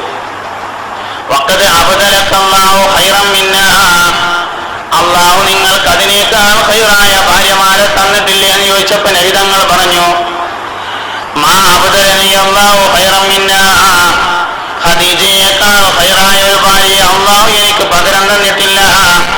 വലദത്തിനി ഇബ്ന, അതിന്റെ കുട്ടിയുടെ അമ്മയാണ് എന്ന് പറഞ്ഞു. ഖദീജ എന്റെ കുട്ടിയുടെ അമ്മയാണ്, വേറെയുള്ളവരൊക്കെ എന്റെ ഭാര്യമാരാണ്, പക്ഷെ എന്റെ കുട്ടിയുടെ അമ്മ അല്ല എന്ന് പറഞ്ഞു. കുട്ടിയുടെ അമ്മ ഖദീജയാണ്. എല്ലാ സമയത്തും നബി തങ്ങൾ കുട്ടിയുടെ അമ്മനെ പറ്റിയിട്ട് ഇങ്ങനെ പറയും. ഒരാടിനർത്താൻ അതിന്റെ പുറകെടുത്തിട്ട് ഖദീജ ബീവിന്റെ കൂട്ടുകാരികൾക്ക് കൊടുത്തേക്കും. ഖദീജ ബിയുടെ സഹോദരിയായ ഹാല ഒരിക്കൽ വന്നപ്പോ പുണ്യനബി എഴുന്നേറ്റ് നിന്ന് സ്വീകരിച്ചു. ഭാര്യമാർക്ക് അത്ര ഇഷ്ടപ്പെട്ടില്ല. അവരുടെ മുഖത്ത് നീരസം കണ്ടപ്പോ നബി തങ്ങൾ പറഞ്ഞു, ഖദീജയെ കുറിച്ച് ഞാനിങ്ങനെ പറയുന്നതിൽ നിങ്ങൾ വേവലാതിപ്പെടേണ്ട, അതിന്റെ കുട്ടിയുടെ അമ്മയാണ്. കുട്ടിയുടെ അമ്മയായ പിന്നെ എത്രമാത്രം ആദരിക്കണം ബഹുമാനിക്കണം എന്ന് പുണ്യനബിയും ഖദീജ ബിയും തമ്മിലുള്ള വിവാഹബന്ധത്തിൽ നിന്ന് ശരിക്കും നമുക്ക് മനസ്സിലാവും. നബി തങ്ങൾക്ക് ഏറ്റവും വലിയ ആഘാതമുണ്ടായത് ഖദീജ ബിവിന്റെ വഫാത്താണ്. പിന്നൊന്ന് അബ്ദുൽ മുത്തലിബിന്റെ അബൂ താലിബിന്റെ വഫാത്താണ്. ഇത് രണ്ടും നബി തങ്ങളെ വല്ലാതെ വിഷമിപ്പിച്ചു. പുണ്യനബിക്ക് ഖദീജ ബിയിലുണ്ടായ അവസാനത്തെ കുട്ടിയാണ് ഫാത്തിമ ബി, ചെറിയ മോളാണ് ഫാത്തിമ ബി റളിയല്ലാഹു അൻഹ. ഫാത്തിമ ബി ഉണ്ടായതിനു ശേഷം ഖദീജ ബി റളിയല്ലാഹു അൻഹ വഫാത്തായി. ഖദീജ ബിവിന്റെ ശേഷം 2 കൊല്ലം നബി തങ്ങൾ ഭാര്യയില്ലാതെ നടന്നിട്ടുണ്ട്. അതൊന്നും ഇപ്പൊ വിമർശിക്കുന്ന ആൾക്കാർക്ക് നോക്കാൻ നേരമില്ല എന്ന് മാത്രം. 2 കൊല്ലം ഭാര്യയില്ലാതെ നബി സല്ലല്ലാഹു അലൈഹി വസല്ലം നടന്നു ഖദീജ ബി വഫാത്തായിട്ട്.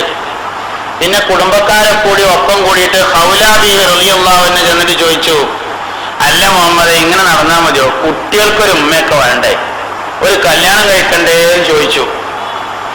അപ്പൊ ചോദിച്ചു, എന്റെ ഖദീജയേക്കാൾ ഖൈറായ ഒരു സ്ത്രീയെ എനിക്ക് ഇനി കിട്ടുമോ എന്ന് ചോദിച്ചു. ഹൗലാ ബി റളിയല്ലാഹു അൻഹു പറഞ്ഞു ധാരാളം സ്ത്രീകളെ കിട്ടുമല്ലോ. ആരാ ഉള്ളതെന്ന് ചോദിച്ചു. ആയിഷ ബി ഉണ്ടല്ലോ. ആയിഷ ബി ഉണ്ടല്ലോ എന്ന് പറഞ്ഞു. നബി തങ്ങൾ പറഞ്ഞു, അതൊരു കുട്ടിയല്ലയോ, അതൊരു കുട്ടിയല്ലേ, ചെറിയ കുട്ടിയല്ലേ എന്ന് ചോദിച്ചു. ഹൗലാ ബി പറഞ്ഞു, അങ്ങനെയാണെങ്കിൽ നിക്കാഹ് കഴിച്ചിട്ടിട്ട് പിന്നെ കൂട്ടിക്കൊടുന്നാൽ മതി. നബി തങ്ങൾ പറഞ്ഞു, അതുകൊണ്ട് ഇപ്പൊ എങ്ങനെയാ കുട്ടികളെ നോക്കൽ നടക്കുക? കുട്ടികളെ നോക്കാന്നല്ലേ നിങ്ങൾ പറഞ്ഞത്, അതിന് ആയിഷ ബീവിനെ പറ്റൂലല്ലോ എന്ന് പറഞ്ഞു. വിമർശിക്കുന്ന ആൾക്കാർക്ക് ഇതൊന്നും അന്വേഷിക്കാൻ നേരല്ലേ. ഓർക്ക് ആകെ അറിയാം 9 നടത്തി അല്ലെങ്കിൽ 11 നടത്തി, അത് ശരിയായില്ല എന്ന് മാത്രമേ ഉള്ളൂ. 9 നടത്തിയത് ശരിയായില്ല അല്ലെങ്കിൽ 11 വിവാഹം കഴിച്ചത് ശരിയായില്ല എന്ന് മാത്രമേ അറിയുള്ളൂ.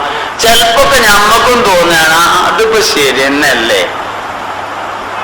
എന്താ ഇപ്പൊ നമ്മളും നബിയും തമ്മിൽ ഇത്ര വ്യത്യാസം, നമ്മളെക്കാൾ നബിതങ്ങൾക്ക് പ്രത്യേകത ഉണ്ട്, അത് നമ്മൾ ആലോചിക്കണം.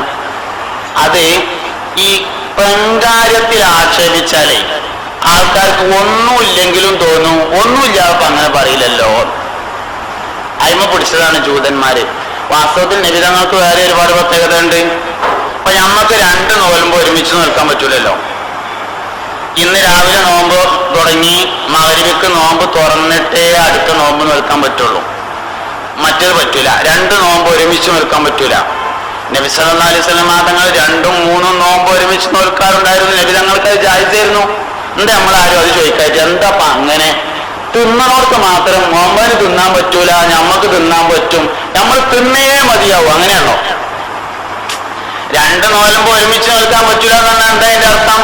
തിന്നേ മതിയാവൂ ഞമ്മക്ക്. നബി സല്ലല്ലാഹു അലൈഹി വസല്ലം തങ്ങൾക്കോ തിന്നാൻ പറ്റൂല.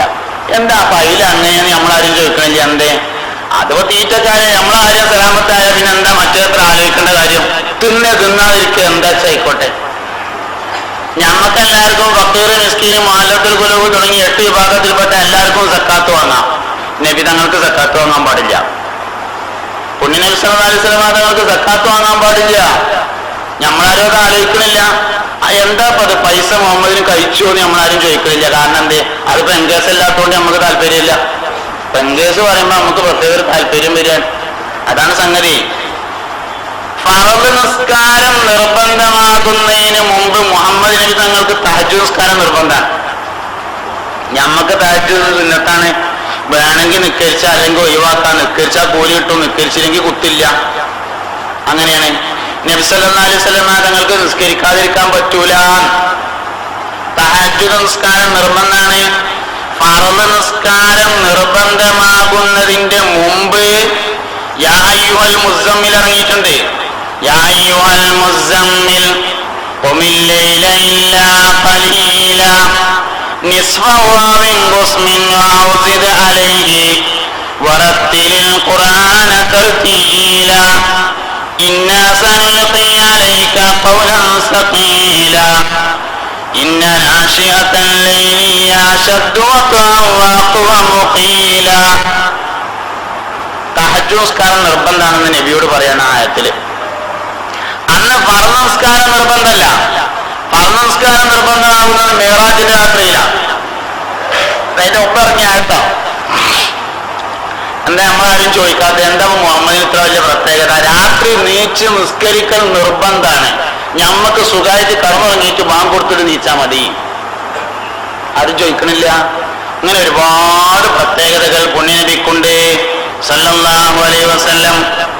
നബി തങ്ങൾക്ക് വിവാഹം ജായിസാണെന്ന് മാത്രമല്ല, വിവാഹം കഴിച്ച ഒരു പെണ്ണിനെ ഇഷ്ടപ്പെട്ടില്ലെങ്കിൽ പോലും ത്വലാഖ് ചൊല്ലാൻ പാടില്ല നിയമമുണ്ട്.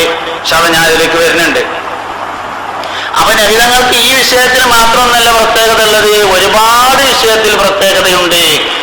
ഈ വിഷയത്തിലും നബി തങ്ങൾക്ക് പ്രത്യേകതയുണ്ട് എന്ന് നമ്മൾ മനസ്സിലാക്കണം. ഹൗലാ ബീവി റളിയല്ലാഹു അൻഹ വന്നിട്ട് ആയിഷ ബീവിനെ കല്യാണം കഴിക്കാൻ പറഞ്ഞപ്പോ അതൊരു കുട്ടിയല്ലേ എന്ന് പറഞ്ഞപ്പോ ഹൗലാ ബീവി പറഞ്ഞു, അങ്ങനെയാണെങ്കിൽ സൗദാ ബീവി വിവാഹം കഴിച്ചോളിയാർ. സൗദാ ബീവി വിവാഹം കഴിക്കാൻ വേണ്ടി പറഞ്ഞു. എന്നായിക്കോട്ടെ എന്ന് പറഞ്ഞു. അങ്ങനെ ഖദീജ ബീവി വഫാത്തായി.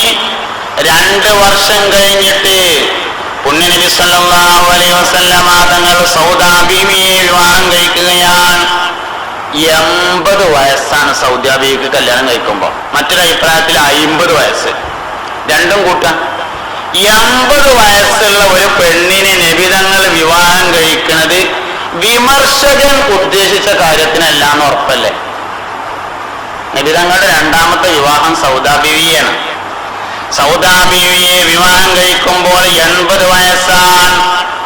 80 വയസ്സുള്ള ഒരു സ്ത്രീയെ വിവാഹം കഴിക്കുന്നത് എന്തിനാ? കുട്ടികളെ നോക്കാൻ തന്നെ. പുണ്യനബി സല്ലല്ലാഹു അലൈഹി വസല്ലമ തങ്ങൾ സൗദാ ബീവി റളിയല്ലാഹു അൻഹയെ വിവാഹം കഴിച്ചു. ഒറ്റയ്ക്ക് താമസിക്കുന്നതിന് പരിഹാരമായി മക്കളുടെ കാര്യങ്ങളെ സൗദാ ബീവി റളിയല്ലാഹു അൻഹ നോക്കി നടന്നു. 3ാമതായി നബി തങ്ങൾ വിവാഹം കഴിച്ചതാണ് സയ്യിദത്തുന ആയിഷ റളിയല്ലാഹു അൻഹയെ. ഏറ്റവും കൂടുതൽ വിമർശന വിധേയമായതാണ് നബി തങ്ങളും ആയിഷ ബീവി റളിയല്ലാഹു അൻഹയും തമ്മിലുള്ള വിവാഹം. നബി തങ്ങളും ആയിഷ ബീവിയും തമ്മിലുള്ള വിവാഹം വലിയ വിവാദമായി. 6 വയസ്സാണ് നിക്കാഹ് ചെയ്യുമ്പോൾ ആയിഷ ബീവിക്ക്. 55 വയസ്സിൽ കൂടുതലുണ്ട് പുണ്യനബി സല്ലല്ലാഹു അലൈഹി വസല്ലമ തങ്ങൾ ആയിഷ ബീവി വിവാഹം ചെയ്യുന്ന സമയത്ത്. 55കാരനായ ഒരാൾ 6 വയസ്സുള്ള ആയിഷയെ വിവാഹം ചെയ്യുന്നതിലെ യുക്തിയാണ് അന്വേഷിക്കുന്നത്.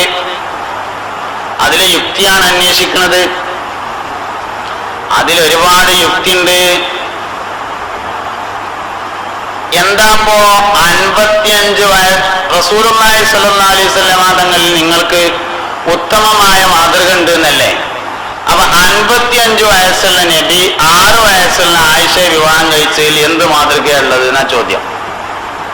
എന്ത് മാതൃകയുള്ളത്? എന്താ മാതൃക? ഉണ്ട്, ഒരുപാട് മാതൃക ഉണ്ട്. ഒന്ന്, ഒരാൾ വിവാഹം കഴിക്കേണ്ടത് ഭാര്യയുടെ മാതാപിതാക്കളുടെ സംതൃപ്തിയോടുകൂടെയായിരിക്കണം എന്നതിലാണ് 1ാമത്തെ മാതൃക. നബി തങ്ങൾ ഒരിക്കലും 6 വയസ്സായ ഒരു പെൺകുട്ടിയുണ്ടോ എവിടെയും കിട്ടാൻ പെണ്ണെട്ടാനായിരുന്നു എന്ന് ചോദിച്ച് നടന്നിട്ടില്ല. ഒരു 6 വയസ്സായ കുട്ടിയുണ്ടോ അത്യാവശ്യം കാണാൻ തിരക്കടില്ലാത്തത് എനിക്ക് കല്യാണം കഴിക്കാനായിരുന്നു എന്ന് നബി തങ്ങൾ ചോദിച്ചിട്ടില്ല. പിന്നെന്തേണ്ടായി? സിദ്ദീഖ് റളിയല്ലാഹു അൻഹുവിന് നബി തങ്ങളുമായി നേരിട്ട് കുടുംബബന്ധമില്ല. സിദ്ദീഖ് റളിയല്ലാഹു അൻഹുവിന്റെ വാപ്പാര പരമ്പര മുറത്ത് എന്നവരിലേക്കാണ് ചെന്നുമുട്ട. നബി തങ്ങളുടെ വാപ്പാന്റെ പരമ്പരയിൽ ഹാഷിം മുത്തലിബിലേക്ക് ചെന്നുമുട്ടിയാലേ അഹ്ലു ബൈത്താവുള്ളൂ. അതിന്റെ മേലെയാണ് മുറത്ത്. അബൂ അബ്ദുല്ലാഹി അബ്ദുൽ മുത്തലിബ് വഹാഷിമുൻ അബ്ദു മനാഫിൽ മുൻതസിബ് ഖുസൈഖിലാബുൻ മുറത്തുൻ.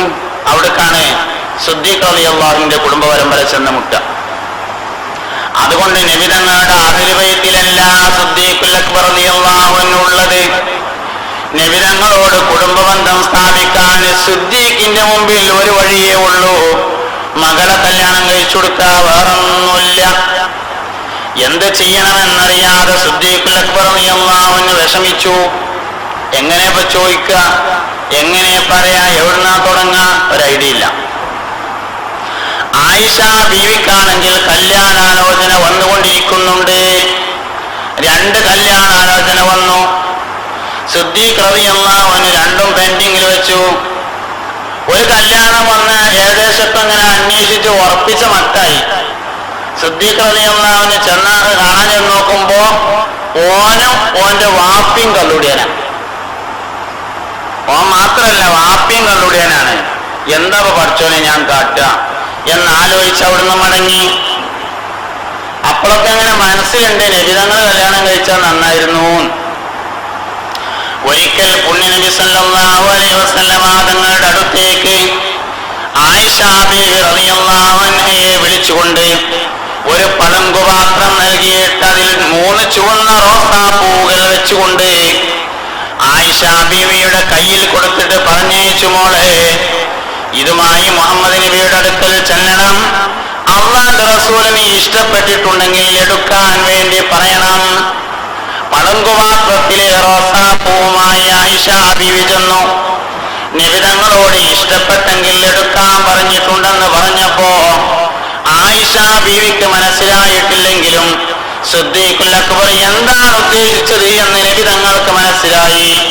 അതിൽ നിന്നൊരു റോസാപ്പൂവ് എടുത്തുകൊണ്ട് പറഞ്ഞു, ഇഷ്ടപ്പെട്ടു എന്ന് വാപ്പാട് പറയണം. അതാണ് കല്യാണാലോചന. അങ്ങനെയാണ് കല്യാണം ഉറപ്പിക്കുന്നത്. ആയിഷ ബീവി റളിയല്ലാഹു അൻഹാന്റെ വാപ്പിയും ഉമ്മയും കൂടി തീരുമാനിച്ചതാണ്, അല്ലാതെ നബി തങ്ങൾ നിർബന്ധിച്ച് വിവാഹം കഴിച്ചതല്ല. വാപ്പാക്കും ഉമ്മാക്കും കുട്ടികളെ ആർക്കാ കെട്ടിച്ചു കൊടുക്കേണ്ടത് എങ്കിൽ അതിന് സമ്മതിക്കണമെന്ന ഇസ്ലാമിക അധ്യാപനമാണ് ഇതിലെ ഒന്നാമത്തെ പാഠം. രണ്ടാമത്തെ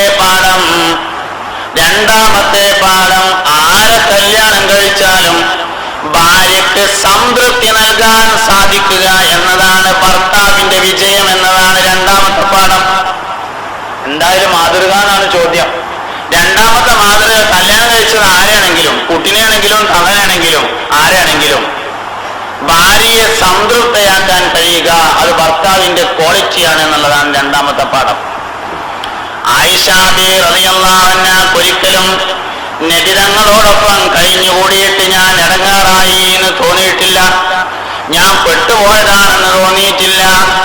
എന്നത്തെ ചെറുപ്പത്തിൽ എന്റെ വാപ്പി ഉമ്മയും കൂടി കൊല ചെയ്തതാണെന്ന് ആയിഷ ബീവി റളിയല്ലാഹു അൻഹക്ക് തോന്നിയില്ല എന്ന് മാത്രല്ല, നബി തങ്ങളെ എനിക്ക് മാത്രം കിട്ടണമെന്നായിരുന്നു ആയിഷ ബീവി ആഗ്രഹിച്ചത്. അതിനാണ് പലപ്പോഴും തന്ത്രം മെനഞ്ഞത്. എനിക്ക് മാത്രം കിട്ടണം, എന്റെ നബിയാണ്, എനിക്ക് മാത്രം കിട്ടണം. ഒരിക്കൽ ആയിഷ ബീവി റളിയല്ലാഹു അൻഹയുടെ മടിയിൽ തല വെച്ചുകൊണ്ട് പുണ്യനബി സല്ലല്ലാഹു അലൈഹി വസല്ലം തങ്ങൾ ഇങ്ങനെ ഉറങ്ങുകയാണ്. നബി തങ്ങളുടെ മുഖത്തേക്ക് ഇങ്ങനെ നോക്കിയിരുന്ന ആയിഷ ബീവിക്ക് കരച്ചിൽ വന്നു. ആയിഷ ബീവിയുടെ കണ്ണുകളിൽ നിന്ന് ഇറ്റി വീണ രണ്ടിറ്റ് കണ്ണുനീര് പുണ്യനബിയുടെ പൂമുഖത്ത് വീണപ്പം ഞെട്ടി ഉണർന്ന നബി തങ്ങൾ ചോദിച്ചു, മാലക്കിയ ആയിഷു എന്ത് പറ്റി? എന്തേ ആയിഷ എനിക്ക് പറ്റിയത്? നീ എന്നോട് ഒരുപാട് സമയം സംസാരിച്ചിരിക്കണമെന്ന് കരുതിയിട്ട് ഞാൻ ഉറങ്ങിപ്പോയതാണോ? അതല്ല, നിനക്ക് വല്ല വിഷമവും പറ്റിയോ? നിനക്ക് എന്താ സംഭവിച്ചത് എന്നോട് പറയൂ.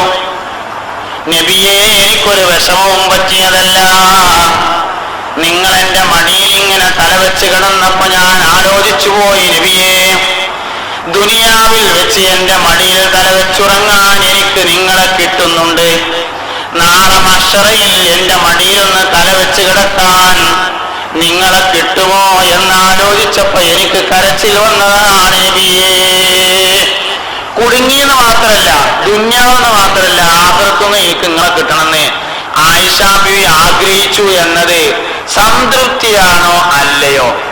വയസ്സെത്രയെന്നുള്ളതല്ല പ്രധാനം, സംതൃപ്തി കൊടുക്കാൻ പറ്റുമോ പറ്റൂലേ എന്നതാണ് ഏറ്റവും പ്രധാനം. അത് വളരെ പ്രധാനപ്പെട്ടത് തന്നെയാണ്. ലൈംഗികതയെ, സെക്സിനെ സെക്സായി പഠിച്ചെങ്കിൽ മാത്രം തീർന്നു പോകുന്ന കുറെ സംശയങ്ങളുണ്ട്. അങ്ങനെ ചോദിക്കണോനൊരു മടിയില്ലെങ്കിലേ പറയണോന് പിന്നെ മടിയുടെ ആവശ്യമില്ലല്ലോ. അങ്ങനെയല്ലോ, ചോദിക്കണോന് എന്ത് ചോദ്യം ചോദിക്കാന്നും പറയണോന് ഉത്തരം പറയാൻ മടിച്ചിരിക്കണമെന്നോ അങ്ങനെയല്ല. ചോദിക്കണോന് മടിയില്ലെങ്കിൽ പറഞ്ഞോന് മടിയേണ്ട ആവശ്യമില്ല. ലൈംഗികതയെ ലൈംഗികതയായി തന്നെ മനസ്സിലാക്കുമ്പോൾ തീർന്നു പോകുന്ന കുറെ സംശയമുണ്ട്. ആയിപ്പെട്ട സംശയമാണ് ആയിഷ ബീവി നബി തമ്മിലുള്ള ജീവിതം. 6-ാമത്തെ വയസ്സിൽ വിവാഹം ചെയ്തു എന്നുള്ളത് ശരിയാണ്. പക്ഷെ 9-ാമത്തെ വയസ്സിലാണ് അവർ തമ്മിൽ വീട് കൂടുന്നത്. മദീനയിൽ വെച്ചാണ്. കല്യാണം മക്കത്ത് നിന്നാണ്. അവർ ഒരുമിച്ച് താമസിക്കുന്നത് മദീനയിൽ വെച്ചാണ്. 9-ാമത്തെ വയസ്സിൽ അന്നും ഇന്നും എന്നും പെണ്ണുങ്ങൾക്ക് പ്രായം തികയണ സമയമാണ്. എല്ലാ കാലത്തും സ്ത്രീകൾക്ക് പ്രായം തികയാറുള്ളത് 9 വയസ്സിൽ തന്നെയാണ്. 9 വയസ്സിലൊക്കെ പിന്നെ ഒരു ഭാര്യയും ഭർത്താവും ഒരുമിച്ച് ജീവിച്ചിട്ട് എന്തേലും ആയാ പിന്നെ എന്താ കാട്ടുക? ഒന്നും ആയിട്ടില്ല, അത് വേറെ കാര്യം. അല്ല, വിമർശകന്മാര് പറഞ്ഞേട്ടാൽ 18 കൊല്ലാണ് നബി ആയിഷ ബീവി ഒരുമിച്ച് താമസിച്ചത്. കൊല്ലത്തിന് ഓരോ കുട്ടിയെ കൂട്ടിയാൽ 18 കുട്ടി വേണമല്ലോ. അല്ല, വിമർശകന്മാര് പറഞ്ഞ ആവശ്യത്തിനാണെങ്കിൽ ഒരു കൊല്ലത്തിന്റെ ഒരു കുട്ടി വീതം 18 കുട്ടി വേണ്ടേ? 18 കൊല്ലം ഒരുമിച്ച് താമസിച്ചല്ലോ. വേണ്ട, 2 കൊല്ലത്തിന് കൂട്ടിക്കോളി, എന്നാലും 9 വേണ്ടേ? ഒറ്റൊന്നു പോലും ഉണ്ടായിട്ടില്ല എന്നുള്ളതാണ് പുണ്യനബി സല്ലല്ലാഹു അലൈഹി വസല്ലമയും ആയിഷ ബീവിയും തമ്മിലുള്ള ജീവിതത്തിൽ. പിന്നെ എന്തുണ്ടായി എന്നാണ് നമ്മൾ പഠിക്കേണ്ടത്. എന്തുണ്ടായിന്നാ പഠിക്കേണ്ടത്? നിങ്ങൾ കേട്ടുകണമെന്നറിയില്ല ഓഷോ രജനീഷിനെ കുറിച്ച്. ലൈംഗികതയുടെ ഏറ്റവും പ്രധാനപ്പെട്ട ഒരു ആചാര്യനാണ് ഓഷോ രജനീഷ് എന്ന് പറയുന്ന ആള്. ലൈംഗികതയെ കുറിച്ച് ഏറ്റവും വലിയ പ്രബന്ധങ്ങളും പ്രഭാഷണങ്ങളൊക്കെ നടത്തിയ ആളാണ് ഓഷോ രജനീഷ്. ഓഷോ രജനീഷിന് ഒരു പുസ്തകമുണ്ട്. അദ്ദേഹത്തിന്റെ പുസ്തകങ്ങൾക്ക് ഇംഗ്ലീഷാണ്, മലയാള പരിഭാഷ ഉണ്ട്. ലൈംഗികതയിൽ നിന്ന് അതിബോധത്തിലേക്ക് എന്ന് പറഞ്ഞൊരു പുസ്തകം. 2007 എഡിഷൻ പേജ് നമ്പർ 33 ഇങ്ങനെ ഒരു കാര്യം പറയുന്നുണ്ട്. എന്താ കാര്യം വെച്ചാല്, ലൈംഗികതയിലൂടെ ഒരാൾക്ക് ലഭിക്കുന്ന സുഖത്തിന് ആനന്ദം എന്നാണ് പറയാ. ആനന്ദം എന്നാണ് പറയാ. ധ്യാനത്തിലൂടെ ഒരു മനുഷ്യൻ നേടുന്നത് ഭാര്യ ഭർത്താക്കന്മാർ മൈഥുനത്തിന്റെ സമാപ്തിയിൽ നേടുന്ന അതേ ആനന്ദം തന്നെയാണ്. എന്നൊരു ശ്രദ്ധിക്ക്. ധ്യാനത്തിലൂടെ ഒരു മനുഷ്യൻ നേടുന്നത് ഇണകൾ ലൈംഗികതയുടെ മൈഥുനത്തിന്റെ പരിസമാപ്തിയിൽ നേടുന്ന അതേ ആനന്ദം തന്നെയാണ്. ആകയാൽ വിഷയാനന്ദവും ബ്രഹ്മാനന്ദവും സഹോദരത്തിന്റെ ഇൽമിലൂടെ ഒരു മനുഷ്യന് ലഭിക്കുന്ന രസവും ഭാര്യഭർത്താക്കന്മാരുടെ മൈഥുനത്തിന്റെ പരിസമാപ്തിയിൽ ഉണ്ടാകുന്ന രസവും ജ്യേഷ്ഠനും അനുജനുമാകുന്നു എന്ന് ഇന്നത്തെ ഏറ്റവും വലിയ സെക്സിന്റെ ആചാര്യനായ ഓഷോ രജനീഷിന്റെ ലൈംഗികതയിൽ നിന്ന് അതിബോധത്തിലേക്ക് എന്ന പുസ്തകത്തിന്റെ പേജ് 33 2007 എഡിഷനിലുണ്ട്. എന്തേ പറഞ്ഞു?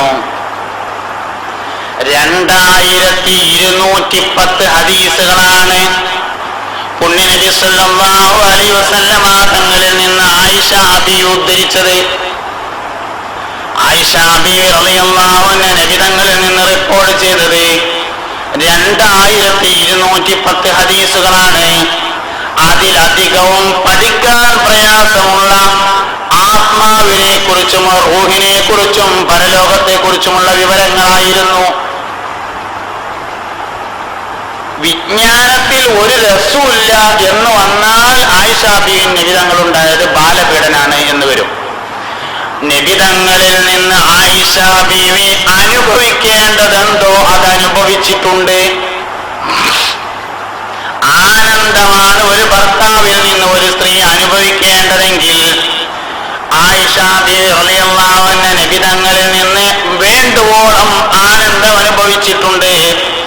എനിക്ക് ദുനിയാവും കഴിഞ്ഞ് നാളെ ആഖിറത്തിലും ഇത് കിട്ടണമേ എന്ന് സയ്യിദത്തുനാ ആയിഷ റളിയല്ലാഹു അൻഹ ആഗ്രഹിക്കുകയും ചെയ്തിട്ടുണ്ട്. ഒരിക്കൽ നബിയും ഭാര്യമാരും തമ്മിൽ ചെലവിന് കൊടുക്കുന്ന വിഷയത്തിൽ ഒരു തർക്കമുണ്ടായി. ഞങ്ങൾ കിട്ടുന്ന ചെലവ് പോരാ എന്നൊരു തർക്കം. അപ്പൊ ആ തർക്കം കേട്ടിട്ട് സിദ്ദീഖ് റളിയല്ലാഹുവിന്റെ കാര്യം വന്നു, ഉമർ റളിയല്ലാഹു ഇടപെട്ടു. അങ്ങനെയൊക്കെ മസ്ലഹത്തൊക്കെ പറഞ്ഞ സമയത്ത് നബി തങ്ങൾ ചോദിച്ചു, ആദ്യം ആയിഷ ബീവിനോട് ചോദിച്ചേ, ഇന്റെ അടുത്ത് ഇതേ ഉള്ളൂ, ഇന്റെ അടുത്ത് ഞാൻ ഈ തരുന്ന അതേ ഉള്ളൂ, ഇതിന് സംതൃപ്തരായി നിന്ന് അള്ളാഹുവിനെയും റസൂലിനെയും ആണോ നിങ്ങൾ തിരഞ്ഞെടുക്കുന്നത്? അല്ല, ഞാൻ നിങ്ങളെ ഒഴിവാക്കി തരാം, നിങ്ങൾക്ക് പോയിട്ട് വേറെ കല്യാണം കഴിച്ച് ജീവിക്കാണോ വേണ്ടത്? ആദ്യം ആയിഷ ബീവി റളിയല്ലാഹു അൻഹയോട് ചോദിച്ചപ്പോ ആയിഷ ബീവി പറഞ്ഞു, ഞാൻ എന്തായാലും പോകണം ചെയ്യാറ്. അല്ല, സംതൃപ്തി ഇല്ലെങ്കിൽ ഞാൻ ആദ്യം പോകാന്ന് പറയില്ലേ, കാരണം ചെറിയ വയസ്സല്ലേ ആയിട്ടുള്ളൂ. പിന്നെ ഇന്നത്തെ പോലെയല്ല, അന്ന് വേറൊരു കല്യാണം എന്നുള്ളത് വളരെ നിഷ്പ്രയാസം, പെട്ടെന്ന് സാധ്യമാകുന്ന കാര്യമാണ്. പോയിക്കൂടായിരുന്നോ? ഈ സംഭവം നമ്മളിങ്ങനെ പഠിക്കുമ്പോൾ മനസ്സിലാകുന്ന ഒരു കാര്യം, വാസ്തവത്തിൽ ഈ വിവാദം ആയിഷ ബീവി ഉണ്ടാക്കിയതാണ്. ഈ വിവാദം ആയിഷ ബീവി ഉണ്ടാക്കിയത് എന്തിനെ? ഞാനേതായാലും പോകൂല, വേറുള്ളവരൊക്കെ ഈ പേരിലാണ് പോകുകയാണെങ്കിൽ എനിക്കൊറ്റക്കാക്കാലോ. ആയിഷ ബീവിക്ക് അസംതൃപ്തി അല്ല ഉണ്ടായത്, മറ്റുള്ളവരോടും കൂടി എനിക്ക് കിട്ടണം എന്ന ആഗ്രഹമാണ് ഉണ്ടായത്. മുഹമ്മദ് നബി സല്ലല്ലാഹു അലൈഹി വസല്ലം തങ്ങൾ എന്ന അമ്പത്തികാരന്റെ ഒപ്പം താമസിച്ചിട്ട് ആയിഷ ബീവിക്ക് ഒരു ഇടങ്ങേറുമില്ല, നമുക്ക് വലിയ ഇടങ്ങേറാണ്. അത് ശരിയായില്ല എന്നാണ്. അത് 9 വയസ്സുള്ള ആയിഷ ബീവി 55 വയസ്സുള്ള നബി തങ്ങളൊപ്പം അല്ലോ അത് ഭയങ്കര ഇടങ്ങേറാക്കൽ തന്നെ ആയി എന്ന് നമ്മൾ പറയാം. ആയിഷ ബീവിക്ക് അങ്ങനെ അഭിപ്രായം ഉണ്ടായിട്ടില്ല. വേറെല്ലാവരും കൂടി തെറ്റിപ്പോയിട്ട് ആ ദിവസം കൂടി എനിക്ക് കിട്ടിയെങ്കിൽ എന്നാണ് സയ്യിദത്തുന ആയിഷ റളിയല്ലാഹു അൻഹാ യഥാർത്ഥത്തിൽ ആഗ്രഹിച്ചിട്ടുള്ളത് എന്ന് കാണാൻ പറ്റും. അങ്ങനെയാണ് ആയിഷ ബീവി റളിയല്ലാഹു അൻഹയും നബി തങ്ങളും തമ്മിൽ ജീവിച്ചു. സിദ്ദീഖുൽ അക്ബർ റളിയല്ലാഹു അൻഹുവിന്റെ ആഗ്രഹമായിരുന്നു അത്. വിമർശകന്മാരങ്ങനെ കുറേ കാര്യങ്ങൾ പറയുമ്പോൾ കൂടി ഇപ്പൊ നമ്മൾ മറുപടി പറഞ്ഞിട്ട് കാര്യമൊന്നുമില്ല. ഫാത്തിമ ബീവിനെ വിവാഹാലോചന നടത്തിയപ്പോ 18ാമത്തെ വയസ്സിലാണ് ഫാത്തിമ ബീവിനെ കല്യാണം കഴിക്കുന്നത്. ആദ്യമായിട്ട് അലി റളിയല്ലാഹു അൻഹു വിവാഹം കഴിക്കുന്നത്. ഫാത്തിമ ബീവിയെ വിവാഹാലോചന നടത്തിയപ്പോ നബി തങ്ങൾ പറഞ്ഞു ഓക്ക് പ്രായമായിട്ടില്ല. അപ്പൊ മോളെ കെട്ടിക്കാൻ പ്രായമായിട്ടില്ല എന്നും മൂപ്പർക്ക് ആയിഷ ബീവിനെ 9ാമത്തെ വയസ്സിൽ 6ാമത്തെ വയസ്സിൽ കല്യാണം കഴിക്കായിരുന്നു. ഇതിലെന്താ തമ്മിൽ എന്താ ഇപ്പൊ ഫാത്തിമക്കൊരു പ്രായം ആകായി ആയിഷക്കൊരു പ്രായം ആകലും എന്നാണ് ചോദിക്കണവര്. ഭയങ്കര രസമുള്ള ചില ചോദ്യങ്ങളൊക്കെ ചോദിക്കേ നമുക്കും തോന്നും അങ്ങനെ ഉണ്ടോ, അങ്ങനെ ഉണ്ടെങ്കിൽ പിന്നെ ശരി തന്നെയാണ്. എന്തേ പിന്നെ അങ്ങനെയാണെങ്കിൽ മകളി 6ാമത്തെ വയസ്സിൽ കെട്ടിച്ചു കൊടുത്തുനിലയും തോന്നും. ഈ പ്രായം ആയോ ആയില്ലെന്ന് ആരാ തീരുമാനിക്കേണ്ടത്? പ്രായമായോ ആയിരം തീരുമാനിക്കേണ്ടത് മാതാവും പിതാവുമാണ്. ആയിഷ ബീവിന്റെ ഉമ്മാക്കും വാപ്പാക്കും തോന്നി പ്രായമായിട്ടുണ്ട്. ഫാത്തിമ ബീവിന്റെ ഉമ്മാക്കും വാപ്പാക്കും തോന്നി പ്രായമായിട്ടില്ല. ഇതാരാ തീരുമാനിക്കേണ്ടത്? ഈ പ്രായത്തെ കുറിച്ചുള്ള ഈ നിബിധങ്ങള് 55 വയസ്സിൽ 6 വയസ്സുള്ള ഖദീജ ആയിഷ ബിയെ വിവാഹം ചെയ്തതിൽ എന്ത് മാതൃകയാണ് എന്നതിലെ 3ാമത്തെ കാര്യമാണ് പ്രായത്തിൽ മാതൃക ഉണ്ടോ എന്നുള്ളത്. ഈ പ്രായത്തിന്റെ മാതൃക പറയുമ്പോൾ കുറച്ച് കാര്യങ്ങൾ പറയാനുണ്ട്. പ്രായത്തിലെ മാതൃക എന്ന് പറയുമ്പോൾ ഏത് കാലത്ത് എന്നുള്ളതും കൂടി പറയണം. പ്രായത്തിന്റെ കാര്യത്തിൽ മാതൃകയുണ്ട്, ഇക്കാലത്തല്ല അക്കാലത്ത്. ആ കാലത്ത് അതിൽ മാതൃകയുണ്ട്. ഇപ്പൊ നമ്മള് നിയമം 18 വയസ്സിൽ കുട്ടികളെ കെട്ടിക്കാന്നാണ്. 18 വയസ്സായ കെട്ടിക്കാം. ഡിഗ്രി ഫസ്റ്റ് ഇയർ കഴിഞ്ഞിട്ടുണ്ടാവും കെട്ടിക്ക. ഇതാണ് നിലവിലുള്ള നിയമം. ശരി തന്നെയാണ്, കുഴപ്പമൊന്നുമില്ല. 18 കെട്ടിച്ചാൽ മതി, നമുക്ക് വേണ്ടാത്ത അഭിപ്രായമൊന്നുമില്ല. എല്ലാവരും 6ാമത്തെ വയസ്സിൽ കെട്ടിക്കണമെന്ന് നമുക്ക് അഭിപ്രായമൊന്നുമില്ല. 18 കെട്ടിച്ചാൽ മതി. പക്ഷെ ഒരു പ്രശ്നമുണ്ട്. കുറച്ചു കാലം കഴിഞ്ഞിട്ട് കുറെ ആൾക്കാർ ഇങ്ങനെ ഇരുന്ന് ആലോചിച്ച് നോക്കുമ്പോ അത് ശരി തന്നെയല്ലേ, 18ാമത്തെ വയസ്സിൽ ഡിഗ്രി മുഴുവനാവില്ലല്ലോ. ഡിഗ്രി മുഴുവനാക്കിയിട്ട് കല്യാണം കഴിക്കൽ തന്നെയാണ് ശരിയെന്ന് ഒരു കുട്ടികൾക്ക് തോന്നിയെന്നിരുന്ന അത് ബില്ലായി പാർലമെന്റിൽ അവതരിപ്പിച്ചു വന്നു. ഡിഗ്രി കഴിഞ്ഞിട്ടേ ഒരു പെണ്ണിനെ കെട്ടിക്കാൻ പറ്റുള്ളൂ എന്ന് നിയമം വന്നു. ആയിക്കോട്ടെ, നമുക്ക് കുഴപ്പമില്ല, ഡിഗ്രി കഴിഞ്ഞിട്ട് കെട്ടിച്ചാൽ മതി, ഒരു പ്രശ്നമില്ല. അന്ന് അങ്ങനെയൊന്നും അന്നത്തെ ഒരു കുട്ടിയുടെ പക്വത എന്ന് പറയുന്നത് ഡിഗ്രി കഴിഞ്ഞിട്ടാണെങ്കിൽ ആയിക്കോട്ടെ. ഇന്നത്തെ ഒരു കുട്ടിയുടെ കല്യാണത്തിന്റെ പക്വത എന്ന് പറയുന്നത് 18 വയസ്സാണെങ്കിൽ ആയിക്കോട്ടെ. പക്ഷെ ഇതിന്റെ തൊട്ട് മുമ്പ് കുട്ടികളൊക്കെ SLC കഴിഞ്ഞാൽ കെട്ടിച്ചിരുന്നല്ലോ. ഓരൊക്കെ അമ്മയും വാപ്പിയായിട്ട് നിലവിലുണ്ട്, ഒരു കുഴപ്പമില്ല. അന്ന് അത് ശരിയായിരുന്നു, അന്നത്തെ പക്വത അതാണ്. അതിന്റെ മുമ്പ് നമ്മളൊക്കെ അമ്മമാരോട് ചോദിച്ചാൽ അറിയാൻ പറ്റും. വിദ്യാഭ്യാസം ഉള്ളവരാണെങ്കിൽ 6ാം ക്ലാസ് വരെ പോയിട്ടുണ്ടാവും. വിദ്യാഭ്യാസം ഉള്ള അമ്മയും വാപ്പയാണെങ്കിൽ 6ാം ക്ലാസ്സും. എന്റെ പോൽക്കൊരു കുറവുണ്ടായത് ഒന്നുമില്ല. അന്നത്തെ വാപ്പാന്റെ ഇമ്മാന്റെയും അഭിപ്രായം ഓൽക്കറിയായിരുന്നു 6ാം ക്ലാസ് കഴിഞ്ഞാൽ കുട്ടിനെ കെട്ടിക്കാനായിട്ടുണ്ട്. കുറച്ചുകൂടി വല്യമ്മാട് ചോദിച്ചാൽ 4ാം ക്ലാസ് ആയിക്കാരം. വല്യമ്മാനോട് ചോദിച്ചാൽ 4ാം ക്ലാസ് ആണ്. അപ്പൊ അന്നത്തെ യോഗ്യത 4ാം ക്ലാസ് ആണ്. അതിന്റെ മുന്നേ സാമൂഹികമായ ചില ഇടപെടലുകളൊക്കെ നടത്തി ഒരു കുട്ടിനെ കല്യാണത്തിനായിട്ടുണ്ടോ എന്ന് വാപ്പാക്കും ഉമ്മാക്കും അറിയണ സമയത്ത് കല്യാണം കഴിച്ചു കൊടുക്കലായിരുന്നു അക്കാലത്തുണ്ടായിരുന്ന പതിവ്. അതനുസരിച്ച് നിങ്ങൾ ആലോചിച്ച് നോക്കേണ്ട ഒരു രസം എന്താ വെച്ചാല് 20ാം നൂറ്റാണ്ടിന് മുമ്പ് ആയിഷ ബീവി എന്ന 9 വയസ്സുകാരിയെ അല്ലെങ്കിൽ 6 വയസ്സുകാരിയെ മുഹമ്മദ് നബി സല്ലല്ലാഹു അലൈഹി വസല്ലം തങ്ങൾ വിവാഹം ചെയ്തത് പ്രായത്തിന്റെ അടിസ്ഥാനത്തിൽ ശരിയായിരുന്നില്ല എന്ന് ആരും അഭിപ്രായപ്പെട്ടിട്ടില്ല. ഇല്ല, ഒരു ലേഖനോ ഒരു പ്രസംഗോ ഒരു അഭിപ്രായമോ ജൂതന്മാരും അഭിപ്രായപ്പെട്ടിട്ടില്ല, ഓറിയന്റലിസ്റ്റുകളും അഭിപ്രായപ്പെട്ടിട്ടില്ല, ആരും അഭിപ്രായപ്പെട്ടിട്ടില്ല. 20-ാം നൂറ്റാണ്ടിന് മുമ്പേ ആയിഷ ബീവിയെ നബി തങ്ങൾ വിവാഹം കഴിച്ചത് പ്രായത്തിന്റെ അടിസ്ഥാനത്തിൽ ശരിയായില്ല എന്നാരും അഭിപ്രായപ്പെട്ടിട്ടില്ല. അപ്പോഴോ ഈ പ്രായപ്രശ്നം 20-ാം നൂറ്റാണ്ടിന് ശേഷം ഉണ്ടായതാണെന്ന് അർത്ഥം. ഇന്നത്തെ സാഹചര്യം വെച്ചിട്ട് അന്നത്തെ അളക്കുകയാണ്. ഒരു അസറിയങ്ങൾക്ക് അബ്ദുള്ള എന്ന നബിന്റെ വാപ്പ ആമിന എന്ന നബി തങ്ങളുടെ അമ്മാനെ കല്യാണം കഴിക്കണ അന്ന് വല്ലിപ്പ അബ്ദുൽ മുത്തലിബിന്റെ ഒരു കല്യാണം അവിടെ നടക്കുന്നുണ്ട്. അതേ പേരിൽ അന്ന് രണ്ട് കല്യാണുണ്ട്.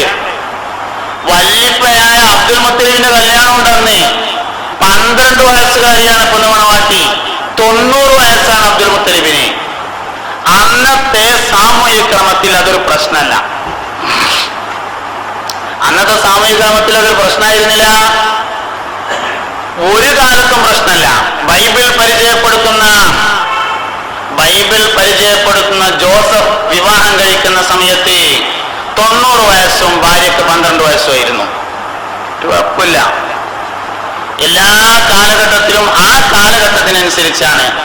നിങ്ങളറിയോ, നബി സല്ലല്ലാഹു അലൈഹി വസല്ലം തങ്ങൾ ആയിഷ ബീവിയെ വിവാഹാലോചന നടത്തുന്നതിന്റെ മുമ്പ് 2 വിവാഹാലോചന നടത്തിയിരുന്നു എന്ന് പറഞ്ഞാൽ എന്താ അതിന്റെ അർത്ഥം?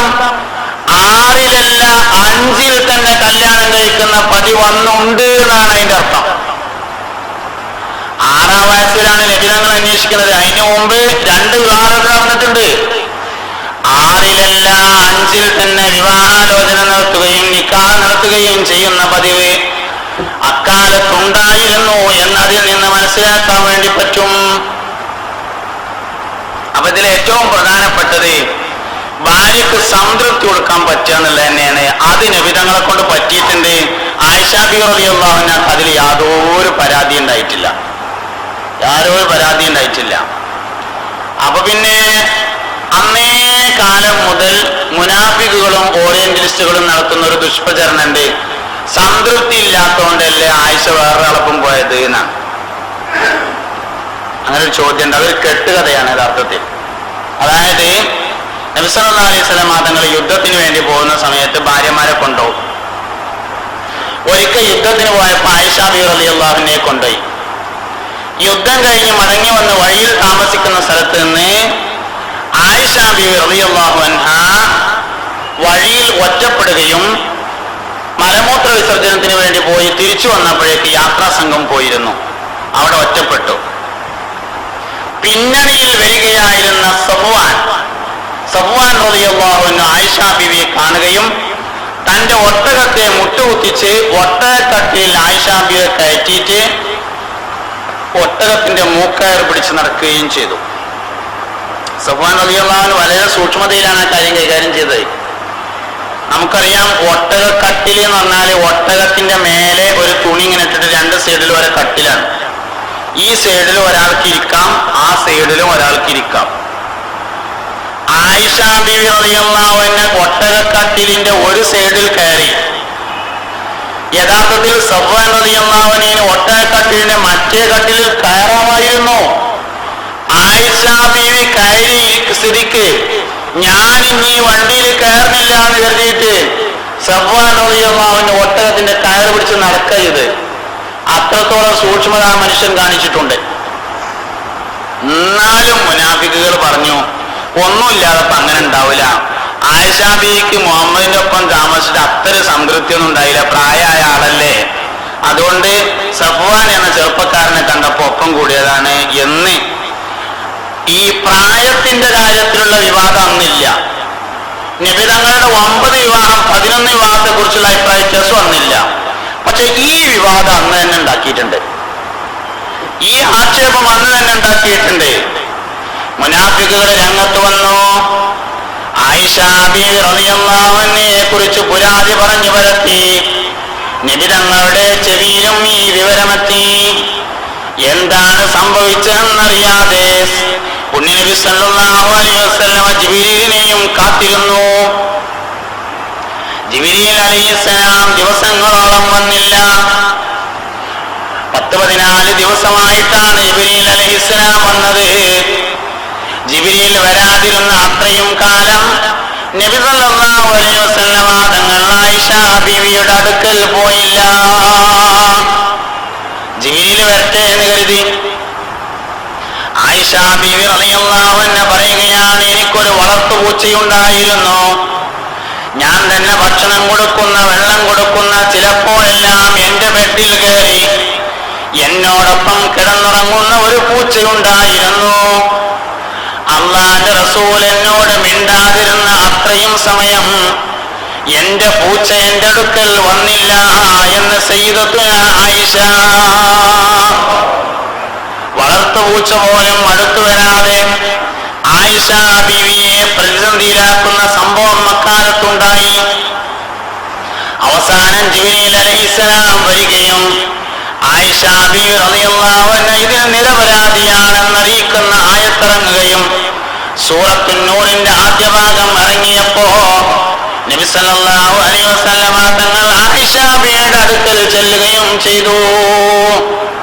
ഇതിന് ശത്രുക്കൾ മോശമായി അക്കാലത്ത് തന്നെ പറഞ്ഞിരുന്നു. അത് പിന്നീടും ഏറ്റുപറയാറുണ്ട് പലരും.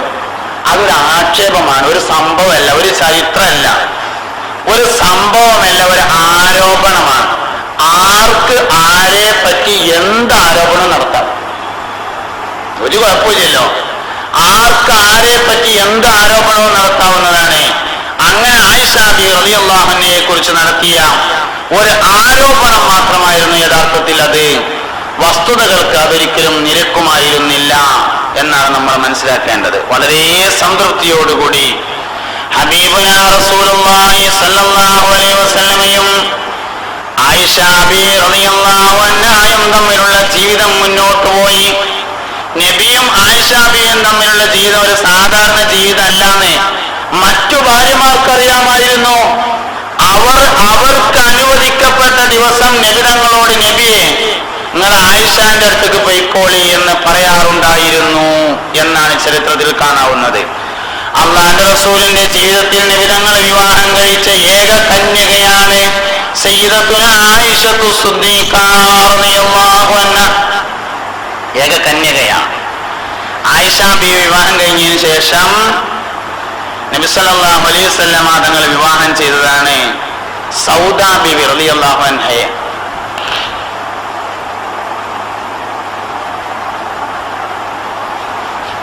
സഫിയ ബീവി റളിയല്ലാഹു അൻഹയെ. ആയിഷ ബീവി ആദ്യം, ഖദീജ ബീവി, അത് കഴിഞ്ഞ് സൗദ ബീവി, അത് കഴിഞ്ഞ് ആയിഷ ബീവി, പിന്നെ നബി സല്ലല്ലാഹു അലൈഹി വസല്ലം വിവാഹം ചെയ്തതാണ് സഫിയ ബീവി റളിയല്ലാഹു അൻഹയെ. എന്താ സഫിയ ബീവിയെ നബി സല്ലല്ലാഹു അലൈഹി വസല്ലം തങ്ങൾ വിവാഹം ചെയ്യാനുണ്ടായ കാരണം? സഫിയ ബീവി ബനുൽ മുസ്തലഖ് യുദ്ധം നടന്നു. ബനുൽ മുസ്തലഖ് യുദ്ധം എന്ന് പറഞ്ഞാൽ നബിയും ഒരു വലിയ ഗോത്രവും തമ്മിലുണ്ടായ ജൂതഗോത്രവും തമ്മിലുള്ള വലിയൊരു യുദ്ധമാണ്. ബനുൽ മുസ്തലഖ് യുദ്ധം കഴിഞ്ഞിട്ട് സഫിയ എന്ന പേരായ ഒരു പെണ്ണ് യുദ്ധം കഴിഞ്ഞ് ശത്രുക്കൾ ഓടിപ്പോയാൽ ബാക്കിയുള്ള സ്വത്തെടുക്കും. അതിന് ഗനീമത്ത് സ്വത്ത് എന്ന് പറയും. ഓടിപ്പോകാതെ ബാക്കിയായ ആളുകളെ പിടിക്കും. അതിന് ചെറ പിടിക്കുക എന്ന് പറയും, അല്ലെങ്കിൽ അടിമകളാക്കുക എന്ന് പറയും. അങ്ങനെയാണ് അടിമകൾ ഉണ്ടാവുന്നത്. ബനുൽ മുസ്തലഖ് യുദ്ധം കഴിഞ്ഞപ്പോ ഗോത്രത്തലവന്റെ മകളായ സഫിയ ബീവി യുദ്ധക്കളത്തിൽ ഒറ്റപ്പെട്ടു. ശത്രുക്കളെ പോയി സ്വഹാബത്ത് സഫിയയെ അടിമയായി പിടിച്ചു. അടിമയായി പിടിച്ചാല് മോചനദ്രവ്യം നിശ്ചയിക്കും. അടിമത്വത്തിൽ നിന്ന് സ്വാതന്ത്ര്യം വാങ്ങി പോവാനുള്ള ഒരു വില നിശ്ചയിക്കും. ആ സംഖ്യ എങ്ങനെങ്കിലും സ്വരൂപിച്ചിട്ട് കൊടുക്കുകയാണെങ്കിൽ പോകാം, അടിമ മോചനം നേടിപ്പോകാം. സഫിയ ബീവിയെ അടിമയായി പിടിച്ചു സ്വഹാബത്തെ മോചനദ്രവ്യം നിശ്ചയിച്ചു. സഫിയ ബീവി റളിയല്ലാഹു അൻഹ നബി തങ്ങളുടെ അടുക്കൽ വന്നിട്ട് പറഞ്ഞു, യാ റസൂലല്ലാഹ് അഇന്നി, എന്നെ ഒന്ന് സഹായിക്കണം എന്ന് പറഞ്ഞു. ഞാൻ ഗോത്രത്തലവന്റെ മകളാണ്, സഫിയയാണ്. എനിക്ക് അടിമയായി താമസിക്കുക എന്ന് പറഞ്ഞാൽ വളരെയധികം പ്രയാസമുള്ള ഒരു കാര്യമാണ്. ഞാൻ രാജകുമാരിയാണ്, ഞാൻ എങ്ങനെ അടിമയാവും? അതുകൊണ്ട് എനിക്കത് കഴിയണില്ല, നിങ്ങൾ എന്നെ ഒന്ന് സഹായിക്കണം എന്ന് നബി തങ്ങളുടെ ഹദറത്തിൽ വന്നിട്ട് സഫിയ ബി പറഞ്ഞു റളിയല്ലാഹു അൻഹ. അള്ളാഹുവിന്റെ റസൂൽ പറഞ്ഞു, സഫിയ, 2 ഓപ്ഷൻ ഉണ്ട്, എനിക്ക് ഇഷ്ടമുള്ളത് തിരഞ്ഞെടുക്കാം. ഒന്നുകിൽ ഞാൻ നിന്നെ പണം തന്ന് സഹായിക്കാം, നീ മോചനദ്രവ്യം അടച്ച് നിന്റെ നാട്ടിൽ പോയി ജീവിച്ചോ. അല്ലെങ്കിലോ ഞാൻ നിന്നെ വിവാഹം ചെയ്യാം, നീ മുസ്ലിമായി ഞങ്ങളോടൊപ്പം കഴിഞ്ഞുകൂടിക്കോ. 2ൽ എനിക്ക് ഇഷ്ടമുള്ളത് തെരഞ്ഞെടുത്തോ എന്ന് പറഞ്ഞപ്പോ സഫിയ്യ ബിവി റളിയല്ലാഹു അൻഹ പറഞ്ഞു, ഇഖ്തറത്തുൽ ഇസ്ലാം, ഞാൻ പോണില്ല നബിയെ, ഞാൻ മുസ്ലിമായി അങ്ങയോടൊപ്പം ജീവിക്കലിനെ തെരഞ്ഞെടുക്കുന്നു. രാജകുമാരിയായി എനിക്കെന്നാൽ ജീവിക്കേണ്ടതില്ല നബിയേ എന്ന് പറഞ്ഞപ്പോ സഫിയ്യ ബീവിയെ നബി തങ്ങൾ വിവാഹം കഴിച്ചു. എന്നിട്ട് എന്തുണ്ടായി? 100 കണക്കിന് അടിമകളുണ്ട് നാട്ടില്. സ്വഹാബത്തിനൊക്കെ തോന്നി, നബി തങ്ങളുടെ ഭാര്യ കുടുംബക്കാരെ നമ്മൾ എങ്ങനെ അടിമകളാക്കിയിട്ട് വെക്കുക? അതൊരു മോശല്ലേ, എല്ലാവരും പോയിക്കോളിയാവും. വിമർശകന്മാർക്ക് ഇപ്പൊ അതൊന്നും നോക്കാൻ നേരമില്ലല്ലോ. ഓർക്ക് അങ്ങനെ അറിയണ ഒറ്റ കാര്യം മാത്രമേ ഉള്ളൂ, അത് വെച്ചിട്ട് ഇങ്ങനെ പറയാനേ ഉള്ളൂ. 100 കണക്കിന് അടിമകൾ നബി തങ്ങൾ സഫിയ്യ ബീവിയെ വിവാഹം ചെയ്തത് കാരണം അടിമത്വമോചനം നേടി. പോയി എന്ന് ഞാൻ പറഞ്ഞിട്ടില്ല, അങ്ങനെ കാട്ടിയിട്ടുള്ളൂ കേട്ടോ, പോയിട്ടില്ല. എന്തേ? ഓല് അടിമത്വമോചനം നേടിയപ്പോ എന്ത് തീരുമാനിച്ചു? ഇങ്ങനെയാണ് ഇപ്പൊ എന്തിനാ പോണത് എന്ന് തീരുമാനിച്ചു. ഇങ്ങനെയാണെങ്കിൽ എന്തിനാ പോണത്? മുസ്ലിമാകല്ല നല്ലത്. ഇങ്ങനെയാണെങ്കിൽ 100 കണക്കിന് കുടുംബങ്ങൾ മുസ്ലിമാവാൻ അത് കാരണമായി എന്നുള്ളതാണ്. 100 കണക്കിന് ആളുകൾക്ക് അടിമത്വമോചനം ഉണ്ടാവാനും 100 കണക്കിന് ആളുകൾ ഇസ്ലാം സ്വീകരിക്കാനും കാരണമായതാണ് പുണ്യനബി സല്ലല്ലാഹു അലൈഹി വസല്ലം തങ്ങളും സഫിയ്യ ബിവി റളിയല്ലാഹു അൻഹയും തമ്മിലുള്ള വിവാഹം. അള്ളാഹുവിന്റെ റസൂൽ ഹഫ്സ ബീവി റളിയല്ലാഹു അൻഹയെ വിവാഹം കഴിച്ചു. ഉമർ റളിയല്ലാഹു അൻഹുവിന്റെ മകളാണ് ഹഫ്സ ബീവി. എന്താകുമ്പോ ഹഫ്സ ബീവിന്റെ ഭർത്താവ് യുദ്ധത്തിൽ കൊല്ലപ്പെട്ടു. ഉമർ റളിയല്ലാഹു അൻഹുവിന്റെ മോളാണ്. യുദ്ധത്തിൽ കൊല്ലപ്പെട്ടു. യുദ്ധത്തിൽ കൊല്ലപ്പെട്ടിട്ട് ഹഫ്സ ബീവിനെ ഒന്ന് കെട്ടിക്കാൻ വേണ്ടിയിട്ട് ഉമർ റളിയല്ലാഹു അൻഹു കുറേ ആൾക്കാരോട് ചോദിച്ചു. ഭർത്താവ് യുദ്ധത്തിൽ മരിച്ചു, പിന്നെ കുട്ടി ഇങ്ങനെ പെരയിൽ ഇരിക്കുക എന്നൊരു വിഷമല്ലേ? അബൂബക്കർ സിദ്ദീഖിനോട് വന്നിട്ട്, സിദ്ദീഖെ, നിങ്ങൾ എന്റെ ഹഫ്സനെ കല്യാണം കഴിക്കോ ചോദിച്ചു. നിങ്ങൾ എന്റെ ഹഫ്സനെ വിവാഹം കഴിക്കോന്ന് ചോദിച്ചു. സിദ്ദീഖ് റളിയല്ലാഹു അൻഹു, എന്നെ കൊണ്ട് പോയി കൂട്ടിയേ പറ്റൂല, തൽക്കാലം വേണ്ട. ഉസ്മാൻ റളിയല്ലാഹു അൻഹു എന്നിട്ട് ചോദിച്ചു, നിങ്ങൾ എന്റെ ഹഫ്സനെ കല്യാണം കഴിക്കോ ചോദിച്ചു. ഉസ്മാൻ റളിയല്ലാഹു അൻഹുവിന്റെ ഭാര്യ റുഖിയ്യ ബീവി ബദർ യുദ്ധം കഴിഞ്ഞ് നബിയും സഹാബത്തും മടങ്ങി വന്നപ്പോഴേക്ക് വഫാത്തായിരുന്നു. അതുകൊണ്ട് മൂപ്പർക്ക് റുഖിയ്യ ബീവി വഫാത്തായ ടെൻഷൻ നിൽക്കുകയാണ്. ഉമർ റളിയല്ലാഹു അൻഹു എന്നിട്ട് ചോദിച്ചു, നിങ്ങളുടെ ഹഫ്സനെ കല്യാണം കഴിക്കുമെന്ന് ചോദിച്ചു. ഉസ്മാൻ റളിയല്ലാഹു അൻഹു പറ്റുന്നും പറഞ്ഞില്ല, പറ്റൂലെന്നും പറഞ്ഞില്ല, ആന്നും പറഞ്ഞില്ല, വേണ്ടാന്നും പറഞ്ഞില്ല. നിരാശനായി ഉമർ റളിയല്ലാഹു അൻഹു മടങ്ങി നബിന്റെ അടുത്ത് വന്നു. നബിയെ, ഞാൻ അബൂബക്കർ സിദ്ദീഖിനോട് എന്റെ കുടിനെ കെട്ടാൻ പറഞ്ഞിട്ട് സിദ്ദീഖ് റളിയല്ലാഹു അൻഹു എന്നെ കൊണ്ട് ഇപ്പൊ കൂട്ടിയേ പറ്റൂല. ഉസ്മാനോട് പറഞ്ഞു, ഉസ്മാനെ അതിന് കാമാന്ന് പറഞ്ഞില്ല, നിങ്ങൾ എന്റെ കുട്ടിനെ കല്യാണം കഴിക്കോ എന്ന് ചോദിച്ചു ഹഫ്സനെ. നബി തങ്ങൾ പറഞ്ഞു, ഉമറേ, ഒരു പക്ഷേ നിന്റെ കുട്ടി ഹഫ്സാക്ക് ഉസ്മാനേക്കാൾ നല്ല ഭർത്താവിനെ കിട്ടിയേക്കാം. ഒരു പക്ഷേ ഉസ്മാൻ റളിയല്ലാഹു അൻഹുവിന് നിന്റെ മകൾ ഹഫ്സയേക്കാൾ നല്ല ഭാര്യയെയും കിട്ടിയേക്കാം. എന്തോ ഒരു പ്രതീക്ഷയുള്ള വർത്താനാണ് അത് എന്ന് ഉമർ റളിയല്ലാഹു അൻഹുവിന് മനസ്സിലായി. അതൊരു പ്രതീക്ഷയുള്ള വർത്താനാണ് എന്ന് മനസ്സിലായി.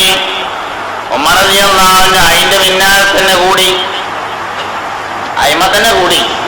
നബിനോട് ഇങ്ങനെ ഇടക്കിടക്ക് ചോദിക്കും, നിങ്ങൾ എന്റെ മോൾ ഹഫ്സയെ കല്യാണം കഴിക്കോ? അവസാനം ഉമർ റളിയല്ലാഹു അൻഹുവിന്റെ പുത്രി ഹഫ്സാ ബീവി റളിയല്ലാഹു അൻഹയെ നബി സല്ലല്ലാഹു അലൈഹി വസല്ലമ തങ്ങൾ വിവാഹം കഴിക്കുകയും ഉസ്മാൻ റളിയല്ലാഹു അൻഹുവിനെ തന്റെ മകളായ ഉമ്മു കുൽസൂം റളിയല്ലാഹു അൻഹയെ നബി തങ്ങൾ വിവാഹം കഴിച്ചു കൊടുക്കുകയും ചെയ്തു. അതാണ് ഉസ്മാൻ റളിയല്ലാഹു അൻഹുവിന് അതിനേക്കാൾ ഖൈറായത് കിട്ടുമെന്ന് പറഞ്ഞത്. ഹഫ്സാക്ക് അതിനേക്കാൾ ഖൈറായ ഭർത്താവിനെ കിട്ടുമെന്ന് പറഞ്ഞതും അതാണ്. ഹഫ്സാ ബീവിയെ നബി തങ്ങൾ വിവാഹം കഴിച്ചു. ഉസ്മാൻ റളിയല്ലാഹു അൻഹയെ ഉമ്മു കുൽസൂമിനെ നബി തങ്ങൾ വിവാഹം കഴിച്ചു കൊടുക്കുകയും ചെയ്തു. എന്താ അവിടെ സംഭവിക്കണേ?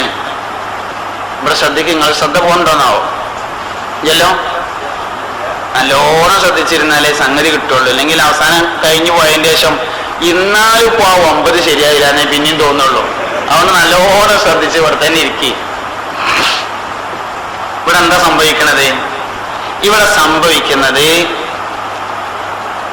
ഈ അധികാരം നിലനിർത്താൻ വേണ്ടി ഉന്നത കുടുംബങ്ങളിൽ നിന്ന് വിവാഹം കഴിക്കുന്ന ഒരു പതിവ് പുരാതന കാലഘട്ടം മുതൽ നിലനിൽക്കുന്നതാണ്, ഇന്നും നിലവിലുള്ളതാണ്. ഇന്നിപ്പോ ഖത്തറിൽ വലിയൊരു പ്രതിസന്ധി വന്നു. 2 ദിവസം മുമ്പ് സുപ്രഭാതത്തിൽ വന്നൊരു ലേഖനത്തിലുണ്ട്, ഖത്തർ രാജകുടുംബവുമായി ഈ തെറ്റ് എല്ലാവർക്കും കുടുംബബന്ധമുണ്ട്. ഈ തെറ്റ് ബഹ്റൈനും കുവൈത്തിനും സൗദിക്കും UAE-ക്കും ഒക്കെ എന്തുണ്ട്? ഖത്തർ രാജകുടുംബമായി കുടുംബബന്ധമുണ്ട്. ഒരു രാജ്യത്തിന്റെ അധികാരികൾ അധികാരം നിലനിർത്തുന്നതിന് വേണ്ടി ഉന്നത കുടുംബങ്ങളിൽ നിന്ന് വിവാഹം കഴിക്കുന്ന പതിവ് അന്നും ഇന്നും എക്കാലത്തും ഉണ്ടായിരുന്നു. അതുകൊണ്ടാണ് നബി തങ്ങളുടെ വിവാഹങ്ങൾ അക്കാലത്ത് വിമർശിക്കപ്പെടാതിരുന്നിട്ടുള്ളത്. അത് ആവശ്യമാണെന്നുള്ള അഭിപ്രായക്കാർ അന്നുണ്ട്. ഖദീജ ബീവിയെ നബി തങ്ങൾ വിവാഹം കഴിക്കുന്ന അന്ന് അബൂ സുഫിയാന് 20 ഭാര്യമാരുണ്ട്. അന്ന് അബൂ സുഫിയാന് 20 ഭാര്യമാരുണ്ട്. അതൊരു പ്രശ്നമല്ല. ഇതിൽ മാത്രമല്ല, എവിടെയും പ്രശ്നമല്ല. ബൈബിൾ പരിചയപ്പെടുത്തുന്ന യാക്കൂബിന് 700 ഭാര്യമാരുണ്ട്. അത് പ്രശ്നമല്ല. നമ്മുടെ ഇന്ത്യയിലെ വേദങ്ങളും പുരാണങ്ങളും പരിചയപ്പെടുത്തുന്ന പലർക്കും 16,008 ഭാര്യമാർ വരെയുള്ളവരുണ്ട്. പേരൊന്നും പറഞ്ഞാൽ ഞാൻ വിപ്പാക്കുന്നില്ല എന്നേ ഉള്ളൂ. സംഗതി ഉണ്ട്. അതൊന്നും അന്ന് പ്രശ്നമുള്ളതല്ല. 20 ഭാര്യമാരുണ്ടെന്ന് അബൂ സുഫിയാന്. എല്ലാവർക്കും അതേമാതിരി ഉണ്ട്. നബിതങ്ങൾക്ക് മാത്രമല്ല. ഇവിടെ ഒരു സംഭവം ഉണ്ടാവുന്നുണ്ട്. അതെന്താന്ന് വെച്ചാല് 4 ഖലീഫമാര്, അബൂബക്കർ സിദ്ദീഖ്, ഉമർ ഖത്താബ്, ഉസ്മാൻ ഇബ്നു അഫ്ഫാൻ, അലി ഇബ്നു അബീ ത്വാലിബ് റളിയല്ലാഹു അൻഹു, 2 പേരിൽ നിന്ന് നബിതങ്ങൾ വിവാഹം കഴിക്കുകയും 2 പേർക്ക് മക്കളെ കെട്ടിച്ചു കൊടുക്കുകയും ചെയ്യുന്നുണ്ട്. ഇതൊന്നും ഇങ്ങനെ അവിചാരിതമായി നബിതങ്ങൾ വഫാത്തായപ്പോൾ സിദ്ദീഖ് റളിയല്ലാഹു അൻഹു എങ്ങനെ ഇങ്ങോട്ട് ഖലീഫയായി അതൊന്നല്ല. അത് കഴിഞ്ഞിട്ട് ഉമർ ഖത്താബ് എങ്ങനെയൊക്കെയോ ഖലീഫയായി, അങ്ങനെയല്ല. അത് കഴിഞ്ഞിട്ട് ഉസ്മാൻ ഇബ്നു അഫ്ഫാൻ എങ്ങനെയൊക്കെയാണ് ഖലീഫായതല്ല. അലി റളിയല്ലാഹു അൻഹു അങ്ങനെയല്ല. പിന്നെന്താ? ഇതിന്റെ പിന്നിൽ കുറെ രഹസ്യങ്ങളുണ്ട്. 2 ഖലീഫമാരിൽ നിന്ന് നബി തങ്ങൾ വിവാഹം കഴിച്ചു. 2 ഖലീഫമാർക്ക് നബി തങ്ങൾ മക്കളെ കെട്ടിച്ചു കൊടുത്തു. അതാണ് ബന്ധം എന്ന് പറയുന്നത്. സയ്യിദുനാ അബൂബക്കർ സിദ്ദീഖ് റളിയല്ലാഹു അൻഹുവിന്റെ മകളായ ആയിഷ ബീവി വിവാഹം കഴിച്ചു. ഉമർ ഇബ്നുൽ ഖത്താബ് റളിയല്ലാഹു അൻഹുവിന്റെ മകളായ ഹഫ്സാ ബീവിയെ നബി തങ്ങൾ വിവാഹം കഴിച്ചു. ഉസ്മാൻ റളിയല്ലാഹു അൻഹുവിനെ റുഖിയയെ വിവാഹം ചെയ്തു കൊടുത്തു. റുഖിയ ബീവി വഫാത്തായപ്പോൾ ഉമ്മു കുൽസൂമിനെ വിവാഹം ചെയ്തു കൊടുത്തു. ഉമ്മു കുൽസൂം വഫാത്തായപ്പോൾ നബി തങ്ങൾ ഒരു വർത്താനം പറഞ്ഞു, എനിക്ക് ഇനി കെട്ടിക്കാൻ ഒരു മോളും കൂടി ഉണ്ടായിരുന്നെങ്കിൽ ആ മകളെയും കൂടി ഞാൻ ഉസ്മാന് കെട്ടിച്ചു കൊടുക്കുമായിരുന്നു എന്ന് ത്വാഹ നബി സല്ലല്ലാഹു അലൈഹി വസല്ലം. അലി റളിയല്ലാഹു അൻഹുവിനെ ഫാത്തിമ ബീവി റളിയല്ലാഹു അൻഹയെ വിവാഹം കഴിച്ചു കൊടുത്തു. നേരത്തെ ഞാൻ പറഞ്ഞൊരു വിഷയം പകുതി വെച്ച് പോയി എന്ന് തോന്നുന്നുണ്ട്. ഫാത്തിമ ബീവിനെ അലി റളിയല്ലാഹു അൻഹു വിവാഹം കഴിക്കുന്നത് 18ാമത്തെ വയസ്സിലാണ്. അതെന്തേ? നബി തങ്ങൾക്ക് ആയിഷ ബീവിനെ കല്യാണം കഴിച്ചപ്പോൾ ബാധകമാകായിരുന്നു. ഫാത്തിമ ബീവിനെ കല്യാണാലോചന നടത്തിയപ്പോ പ്രായമായിട്ടില്ലാന്ന് നബി തങ്ങൾ പറഞ്ഞു. ആ പ്രായമായിട്ടില്ല എന്നുള്ള തോന്നല് എന്തേ മുഹമ്മദ് നബി സല്ലല്ലാഹു അലൈഹി വസല്ലം തങ്ങൾക്ക് ആയിഷ ബീവിനെ കെട്ടിയപ്പോ തോന്നായിരുന്നു. ഫാത്തിമ ബീവിക്ക് പ്രായമായോ ഇല്ലേന്ന് ആരാ തീരുമാനിക്കേണ്ടത്? ഫാത്തിമ ബീവിന്റെ വാപ്പയാണ്. മുഹമ്മദ് നബിക്ക് അറിയാമായിരുന്നു പ്രായമായിട്ടില്ല. ഒന്നത്. രണ്ടാമത്തെ ഒരു പ്രായകായുണ്ട്. അതെന്താ? അത് അലി റളിയല്ലാഹു അൻഹുവിനെ കൊണ്ട് വിവാഹം കഴിപ്പിക്കണമെന്ന് നേരത്തെ തീരുമാനമുണ്ട്. ഖദീജ ബീവിക്ക് ശേഷം നബി തങ്ങൾ നടത്തിയിട്ടുള്ള എല്ലാ വിവാഹവും വഹീന്റെ അടിസ്ഥാനത്തിലാണ്. ഖദീജ ബീവിയുടെ വിവാഹം നബുവത്തിന് മുമ്പാണ്. അതിനുശേഷമുള്ള എല്ലാ വിവാഹങ്ങളും വഹീന്റെ അടിസ്ഥാനത്തിലായിരുന്നു. അതുകൊണ്ട് ഫാത്തിമ ബീവിയെ അലി റളിയല്ലാഹു അൻഹുമായി നബി തങ്ങൾ വിവാഹാലോചന നടത്തിയിട്ടുണ്ട്. അലി റളിയല്ലാഹു അൻഹുവിൽ നിന്ന് അതിന് ജവാബ് കിട്ടിയിട്ടില്ല. അതിന്റെ മറുപടി എന്നാണോ കിട്ടുന്നത് അന്നേ പ്രായമാവുള്ളൂ എന്നാണ്. പ്രായമായിട്ടില്ല എന്ന് പറഞ്ഞതിന്റെ അർത്ഥം അതിനെന്തെങ്കിലും ഒരു ജവാബ് കിട്ടണം. ഒന്നെങ്കിൽ നടത്താൻ നിൽക്കണം, അല്ലെങ്കിൽ നടത്തൂലാന്ന് നിൽക്കണം. അതെപ്പോഴാണ് കിട്ടണമെന്ന് വെച്ചാൽ അപ്പോഴേ എന്താവുള്ളൂ, ഫാത്തിമാനെ കെട്ടിക്കാനുള്ള പ്രായമാവുള്ളൂ. അതാണ് ഫാത്തിമാനെ കെട്ടിക്കാൻ പ്രായമായിട്ടില്ല എന്ന് പറഞ്ഞതിന്റെ അർത്ഥം. ഫാത്തിമാനെ കെട്ടിക്കാൻ പ്രായമായോ ഇല്ലേ എന്നുള്ളത് ഫാത്തിമാന്റെ വാപ്പ തീരുമാനിക്കും. ആയിഷാനെ കെട്ടിക്കാൻ പ്രായമായോ എന്ന് ആയിഷ ബീന്റെ വാപ്പ സിദ്ദീഖ് റളിയല്ലാഹു അൻഹു തീരുമാനിച്ചു. അപ്പൊ ഹഫ്സ റളിയല്ലാഹു അൻഹുമായി നബി തങ്ങളുടെ വിവാഹത്തിന്റെ അടിസ്ഥാനം അതാണ്. 2 ഖലീഫമാരിൽ നിന്ന് നബി തങ്ങൾ വിവാഹം കഴിച്ചു. 2 ഖലീഫമാർക്ക് നബി തങ്ങൾ മക്കളെ കെട്ടിച്ചു കൊടുക്കുകയും ചെയ്തു. പിന്നീട് നടന്ന വിവാഹമാണ് സൈനബ ബീവി റളിയല്ലാഹു അൻഹയുമായുള്ള വിവാഹം. നബി തങ്ങളും സൈനബ ബീവിയും തമ്മിൽ വിവാഹം നടന്നു. സൈനബ ബീവി നബി തങ്ങളുടെ അമ്മയുടെ മകളാണ്. സെയ്ദ് റളിയല്ലാഹു അൻഹുവിന്റെ ഭാര്യയാണ്. സെയ്ദ് റളിയല്ലാഹു അൻഹു നബി തങ്ങളുടെ വളർത്തുപുത്രനാണ്. ജാഹിലിയ്യത്തിൽ 3 വിശ്വാസങ്ങൾ നിലനിന്നിരുന്നു. നല്ലോണം ശ്രദ്ധിക്കുക. 3 വിശ്വാസം. ആയിഷ ബീവിക്ക് ശേഷം ഏറ്റവും കൂടുതൽ ആക്ഷേപിക്കപ്പെട്ട നബിയുടെ വിവാഹം സൈനബ ബീവിന്റെ വിവാഹമാണ്. വളർത്തുപുത്രന്റെ മകളെ എന്താ ആക്ഷേപം? ആക്ഷേപം ആദ്യം കേൾക്കുന്നുണ്ട്, അല്ലെ മറുപടി കേട്ടിട്ട് കാര്യമുള്ളൂ. ചോദ്യം സുവാലാദ്യം കേൾക്കണ്ടേ? എന്താ സുവാല്? വളർത്തുപുത്രൻ ഉണ്ടായിരുന്നു സെയ്ദ്. സൈനബാനെ അമ്മായിന്റെ മോളെ പറഞ്ഞ് നിർബന്ധിച്ചിങ്ങാണ്ട് സെയ്ദിനെ കൊണ്ട് കല്യാണം കഴിപ്പിച്ചു.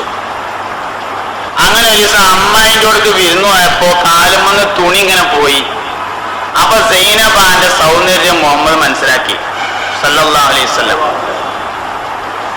അപ്പൊ സെയ്ദിനെ കൊണ്ട് ഭാര്യനെ വിവാഹമോചനം നടത്തിച്ചിട്ട് മുഹമ്മദിനെ കല്യാണം കഴിച്ചു എന്നാണ് ആക്ഷേപം. ഇതാണ് സൈനബ ബീവിയുമായി വിവാഹത്തിലുള്ള ആക്ഷേപം. എന്താണ് സംഭവം? ഈ സംഭവം നമ്മൾ വിശദമായി മനസ്സിലാക്കേണ്ട ഒരു കാര്യമാണ്.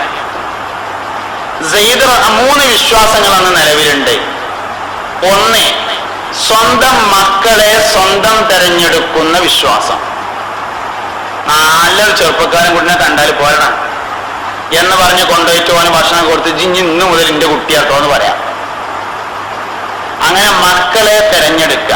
വളർത്തുപുത്രനാക്കുന്ന സമീപന രീതി. വളർത്തുപുത്രൻ എന്ന രീതി ഇന്നുണ്ട്. പക്ഷെ ഇതേ രീതിയിലല്ല അന്നുള്ളത്. വളർത്തുപുത്രൻ എന്ന് പറഞ്ഞാൽ എല്ലാ നിലക്കും മകൻ തന്നെയാണ്. സ്വത്തിൽ അനന്തരണ്ട്, തൊട്ട ഒതുമുറിയില്ല, കാണുന്നതിന് കുഴപ്പമില്ല. ഇതാണ് വളർത്തുപുത്രൻ. വളർത്തുപുത്രനും വളർത്തുപുത്രിയുമാക്കുന്ന രീതി അക്കാലത്ത് നിലവിലുണ്ട്. വളർത്തുപുത്രി എന്നതിലേക്ക് ഞാൻ പിന്നെ വരുന്നുണ്ട്. വളർത്തുപുത്രനാക്കുന്ന രീതി അന്നുണ്ടായിരുന്നു. നബി തങ്ങളുടെ വളർത്തുപുത്രനായിരുന്നു സെയ്ദ് ബിൻ ഹാരിസത്ത് റളിയല്ലാഹു അൻഹു. ഖുറൈശികൾ സെയ്ദ് ബിൻ മുഹമ്മദ് എന്നാ പറഞ്ഞിരുന്നത്, മാമീന്റെ മകൻ സെയ്ദ് എന്നാ പറഞ്ഞിരുന്നത്. വിദൂരമായ നാട്ടിൽ നിന്ന് ഹാരിസ എന്ന വാപ്പാന്റെ അടുത്ത് നിന്ന് പോന്ന് മദീനയിൽ വന്ന് നബി തങ്ങളൊപ്പം താമസിച്ചു. ഹക്കീം ബിൻ ഹുസാം എന്ന പേരായ ആൾക്ക് ഉഖാദ് ചന്തയിൽ നിന്ന് വാങ്ങാൻ കിട്ടിയതാണ് സെയ്ദിനെ. ഹക്കീം ബിൻ ഹുസാമെ ഖദീജ ബീവിക്ക് കൊടുത്തു. ഖദീജ ബീവിന്റെ കുടുംബക്കാരനായിരുന്നു. വിവാഹ സമ്മാനമായി കൊടുത്തതാണ്. നബി തങ്ങളോ ഖദീജ ബീവിയും തമ്മിലുള്ള വിവാഹം നടത്തുമ്പോൾ സമ്മാനം കൊടുത്തതാണ് സെയ്ദ് എന്നുള്ള അടിമയെ. ഖദീജ ബീവി തന്റെ സ്വത്തൊക്കെ നബിക്ക് കൊടുത്തപ്പോൾ സെയ്ദിനെ ആർക്ക് കിട്ടി? നബിക്ക് കിട്ടി. അങ്ങനെ നബിന്റെ അടുത്ത് സെയ്ദ് റളിയല്ലാഹു അൻഹു എത്തുന്നത്. അടിമത്വ മോചനം നൽകിയിട്ട് മകനാക്കിയിട്ട് വളർത്തി. അതാണ് സെയ്ദ് ബിൻ മുഹമ്മദ് എന്ന് പേര് കിട്ടാൻ കാരണം. അപ്പൊ സ്വന്തം മക്കളെ സ്വന്തമായി തീരുമാനിക്കുന്ന റേഞ്ച് പോണ്ടിട്ടാ ഉണ്ടേ, റേഞ്ച് പോണ്ട് ഉറക്കം വരുന്നുണ്ടോന്നാ? ഒരു ലായിലേക്ക് ചെല്ലിട്ടൊന്നും തിരിച്ചു വരും. ലാ ഇലാഹ ഇല്ലല്ലാഹു ലാ ഇലാഹ ഇല്ലല്ലാഹു ലാ ഇലാഹ ഇല്ലല്ലാഹു അൻത ഉമ്മുൻ അം അബൂ മാ റഅയ്നാ ഫീഹിമാ മിസ്ല ഹുസ്നിക ഖത്തു യാ സയ്യിദി ഖൈറൻ നബി ലാ ഇലാഹ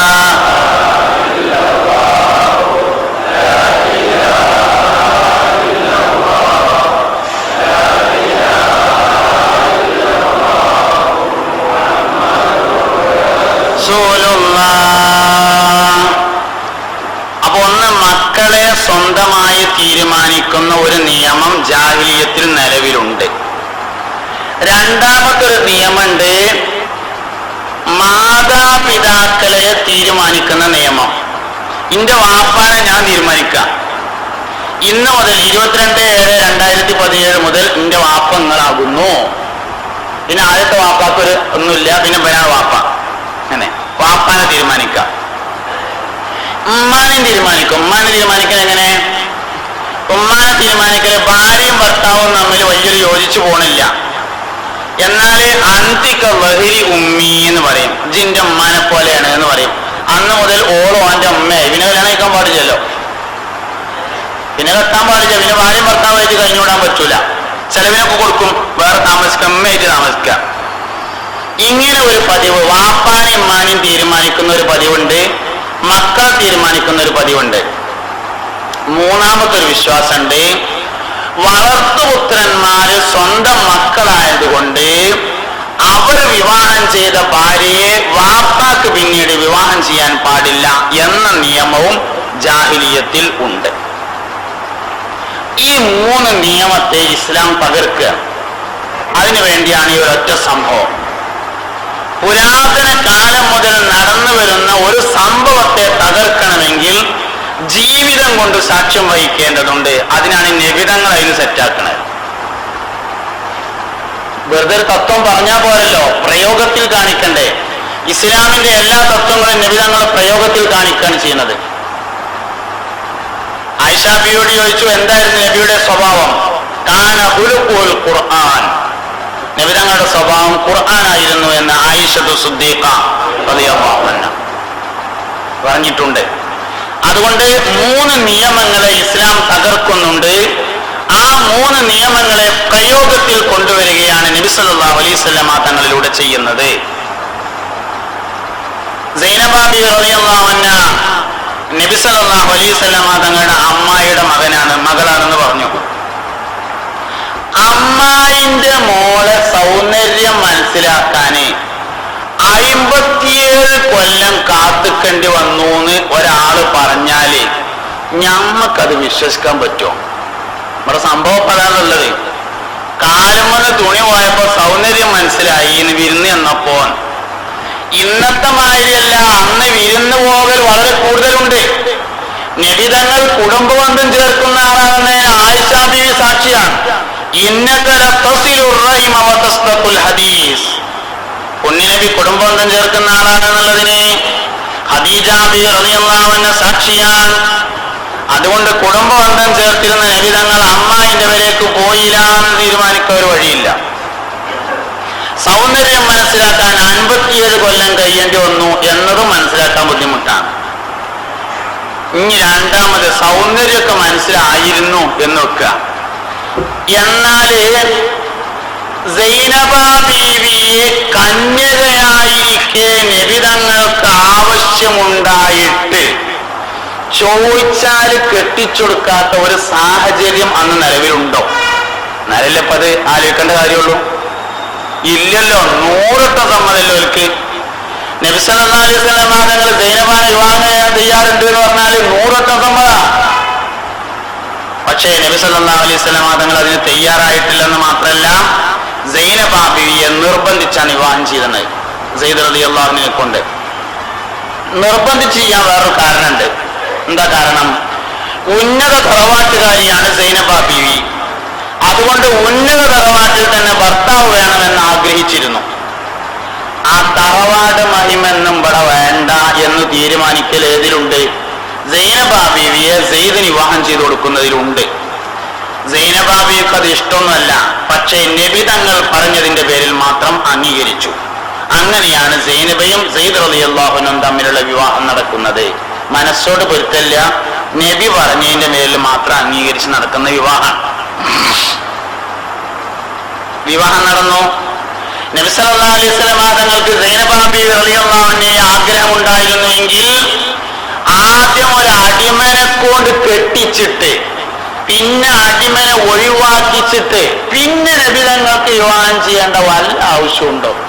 ഒരു ആവശ്യമില്ലല്ലോ. എന്നാ മാത്രമല്ല, നബി തങ്ങൾ പലരോടും കന്യകയെ വിവാഹം കഴിക്കാൻ പറയുകയും ചെയ്തിട്ടുണ്ട്. ജാബിർ റളിയല്ലാഹു അൻഹു കല്യാണം കഴിച്ചിട്ട് മദീനത്തെ പള്ളിയിൽ വന്നപ്പോ വസ്ത്രത്തിൽ സുഗന്ധത്തിന്റെ അടയാളം കണ്ടപ്പോ നബി തങ്ങൾ ചോദിച്ചു, ജാബിറെ പെണ്ണിട്ടോ? കല്യാണം കഴിഞ്ഞോ എന്ന് ചോദിച്ചു. അതേ നബിയെ, ഞാൻ കല്യാണം കഴിഞ്ഞു. കന്യകയെ അല്ലേ കല്യാണം കഴിച്ചത് എന്ന് ചോദിച്ചോ പറഞ്ഞു, അല്ല നബിയെ, കന്യകയെ അല്ല കല്യാണം കഴിച്ചിട്ടുള്ളത്. നബി തങ്ങൾ പറഞ്ഞു, അല്ല ജാബിറെ, ഒരു കന്യകയെ നിനക്ക് കല്യാണം കഴിക്കാമായിരുന്നില്ലേ? എന്നാൽ നിനക്ക് അവളുമായും അവൾക്ക് നീയുമായും കളിക്കാമായിരുന്നില്ല ജാബിറെ. അനുയായികളോടൊക്കെ കന്യക വിവാഹം ചെയ്യാൻ വേണ്ടി പറയാം. എന്നിട്ട് ആക്ഷേപകർ പറയുന്ന സ്ത്രീലമ്പടനായ മുഹമ്മദ് നബി തള്ളാരൊക്കെ പോയിട്ട് കെട്ടും ചെയ്യാം. അതും ചെറുപ്പത്തിൽ തന്നെ അമ്മായിന്റെ മകളൊക്കെ കണ്ട് മനസ്സിലാക്കി വെച്ചിട്ട് വേറൊരു അടിമനെ കൊണ്ട് ആദ്യം കല്യാണം കഴിപ്പിച്ച് പിന്നെ ഒഴിവാക്കിയാണ്ട് കെട്ടുക. ഇങ്ങനെയൊക്കെ വിമർശിച്ചാൽ നമുക്കത് എങ്ങനെ ഉൾക്കൊള്ളാൻ പറ്റാം? അതൊക്കെ എന്തേലും വർത്താനം പറയാനുള്ളേ ഉള്ളൂ. ഓനാന് തോന്നിയ മാതിരി അവനങ്ങനെ പറയാനുള്ള വർത്താനാണത്. ബഹുമാനപ്പെട്ട നബി സല്ലല്ലാഹു അലൈഹി വസല്ലമ തങ്ങളോട് അല്ലാഹു തആല ഖുർആനിലുള്ളതല്ലാത്ത ഒരു വഹ്യ് നേരത്തെ നൽകിയിരുന്നു. 3 നിയമങ്ങളും ഇസ്ലാം അംഗീകരിക്കുന്നില്ല. 1 മക്കളെ കാണുന്ന നിയമവും, 2 മാതാപിതാക്കളെ നിശ്ചയിക്കുന്ന നിയമവും, 3 വളർത്തുപുത്രന്റെ ഭാര്യയെ യജമാനന് വിവാഹം ചെയ്യാൻ പാടില്ല എന്ന നിയമവും ഇസ്ലാമിലില്ല നബിയെ. അതിനാൽ സെയ്ദ് തന്റെ ഭാര്യയെ വിവാഹമോചനം നടത്തുമ്പോൾ ഞങ്ങൾ വിവാഹം ചെയ്യണമെന്ന് അല്ലാഹുവിന്റെ റസൂലിനെ അമ്മ നേരത്തെ അറിയിച്ചിരുന്നു. പക്ഷേ സാമൂഹികമായ ഒരു ക്രമത്തിന് എതിരായതുകൊണ്ട് നബിതങ്ങൾക്ക് മനസ്സിലതങ്ങട്ട് ആരോടും പറയാതെ മനസ്സിൽ വെച്ചു. സമയമാകുമ്പോ എന്തെങ്കിലുമൊക്കെ കാട്ടാം എന്ന് തീരുമാനിച്ചു. കാരണം എന്താ? മക്കളുടെ ഭാര്യനെ വിവാഹമോചനം നടത്തിയിട്ട് വാപ്പ വിവാഹം ചെയ്യുന്നത് പോലെയാണ് അക്കാലത്ത് വളർത്തുപുത്രനായ സെയ്ദ് എന്ന അടിമയുടെ ഭാര്യയെ വിവാഹമോചനം നടത്തിയിട്ട് നബിതങ്ങൾ വിവാഹം ചെയ്യുന്നതിനെ കണ്ടിരുന്നത്. അതുകൊണ്ട് മനസ്സിലൊരു പ്രയാസം, സമയമാകുമ്പോ കാണാൻ കരുതിയിട്ട് നമുക്ക് എന്താ ചെയ്യാൻ കരുതി മനസ്സിൽ വെച്ചിരുന്നു. അല്ലാഹു തആല ഖുർആനിലൂടെ വഹ്യറിയിച്ചു,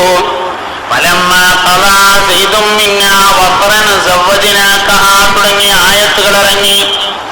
ആ ആയത്തിൽ പറയണ്ടേ, നബിയെ, നിങ്ങളുടെ കൽബിൽ നിങ്ങൾ ഒളിപ്പിച്ചു വെച്ചതിനെ അള്ളാഹു മനസ്സിലാക്കുന്നുണ്ട്. സെയ്ദ് തന്റെ ഭാര്യയെ വിവാഹമോചനം നടത്തിയാൽ നിങ്ങൾ സൈനബയെ വിവാഹം ചെയ്യേണ്ടതാണ് നബിയെ.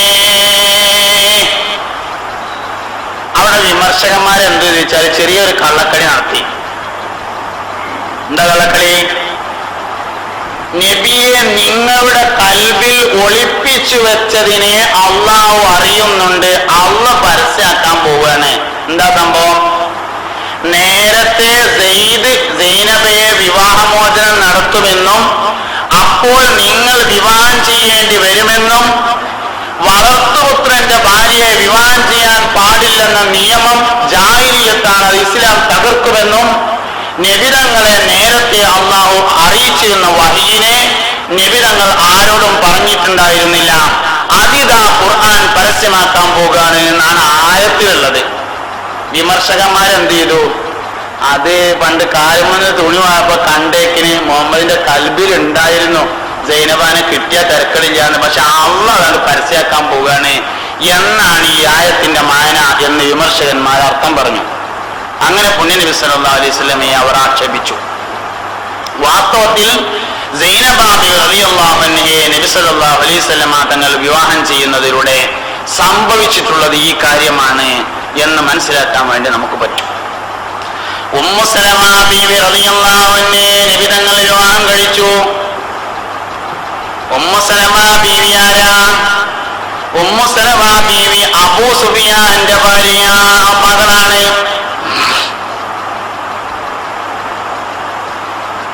ഉമ്മു സലമ ബീവി അബൂ സലമ നേരത്തെ മക്കയിൽ നിന്ന് മദീനയിലേക്ക് ഹിജ്റ വന്നതാണ്. ഭാര്യ വരുന്നതിന് മുന്നേ നേരത്തെ ഹിജ്റ വന്നിരുന്നു. ഹിജ്റ വന്നിട്ട് യുദ്ധത്തിന് പോയപ്പോൾ യുദ്ധത്തിൽ മരണപ്പെട്ടു. അബൂ സലമ യുദ്ധത്തിൽ മരണപ്പെട്ടു. അതിനുശേഷമാണ് മദീനയിൽ നിന്ന് ഉമ്മു സലമ കൈക്കുഞ്ഞിനെയും വേറെ കുറെ കുട്ടികളേറ്റ് മദീനത്തേക്ക് വരുന്നത്. ഭർത്താവ് ഇവിടെ ഉണ്ടാവും എഴുതി വന്നതാണ്. വന്നു നോക്കുമ്പോ ഭർത്താവ് യുദ്ധത്തിൽ ഷഹീദായിട്ടുണ്ട്. ആരപ്പോ ഈ വിവരം പറയാം? സ്വഹാബത്തിന് എല്ലാവർക്കും വലിയ വിഷമം. ഈ കുട്ടികളെ കൂടി ആരെ ഏറ്റെടുക്കുക? അതൊരു വിഷമം.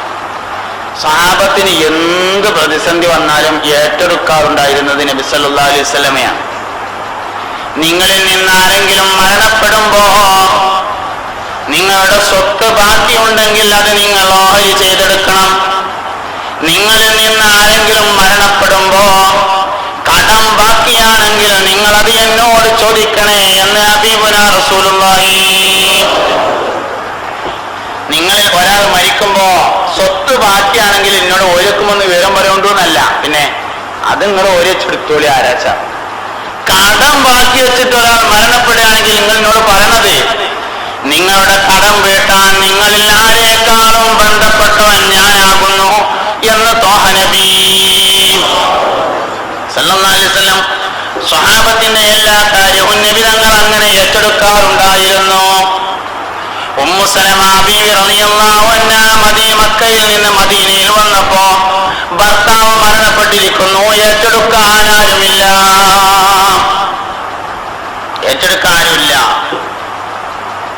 അപ്പൊ നബി തങ്ങൾ പറഞ്ഞു, ഞാൻ ഏറ്റെടുത്തോളാം എന്ന് പറഞ്ഞു. ബഹുമാനപ്പെട്ട ഉമ്മു സലമ റളിയല്ലാഹു അൻഹാ പറഞ്ഞു, നബിയേ, എനിക്ക് കുട്ടികൾ ധാരാളമാണ് നബിയേ, ഞാൻ പ്രായമായ സ്ത്രീയാകുന്നു പ്രവാചകരെ, എനിക്ക് ശക്തമായ ദേഷ്യമുള്ള സ്ത്രീയാണ് ഞാൻ നബിയേ. 3 കാര്യം പറഞ്ഞു.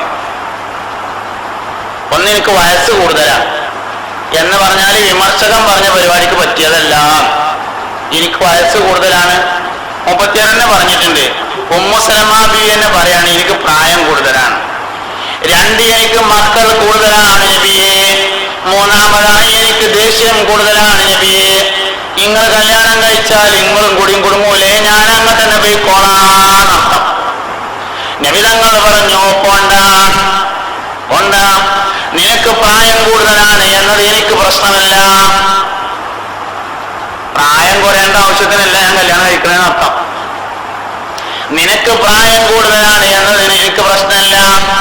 നിനക്ക് മക്കൾ കൂടുതലാണ് എന്നത് എനിക്ക് പ്രശ്നമല്ല. നിന്റെ മക്കൾ എന്റെ മക്കളാകുന്നു, ഞാൻ നോക്കിക്കോളാം. പിന്നെ നിനക്ക് ദേഷ്യം കൂടുതലാണെന്നല്ലേ, നിനക്ക് ദേഷ്യം കുറഞ്ഞു കിട്ടാൻ വേണ്ടി ഞാൻ അല്ലാഹുവിനോട് ദുആ ചെയ്യാം. ദുആയിരുന്നു. അങ്ങനെ വിവാഹം ചെയ്തു. എന്തേ കാര്യം? ഒരു സ്ത്രീക്ക് സംരക്ഷണം നൽകണമെങ്കിൽ ഒന്നുകിൽ വിവാഹബന്ധം ഹറാമായിരിക്കണം ഇസ്ലാമില്, അല്ലെങ്കിലോ കെട്ടുബന്ധം ഉണ്ടായിരിക്കണം. വിവാഹബന്ധം ഹറാമായ ആരും ഉമ്മു സലമക്ക് മദീനയിൽ ഇല്ല. ഇനി രക്ഷയുള്ളത് കെട്ടുബന്ധേ ഉള്ളൂ.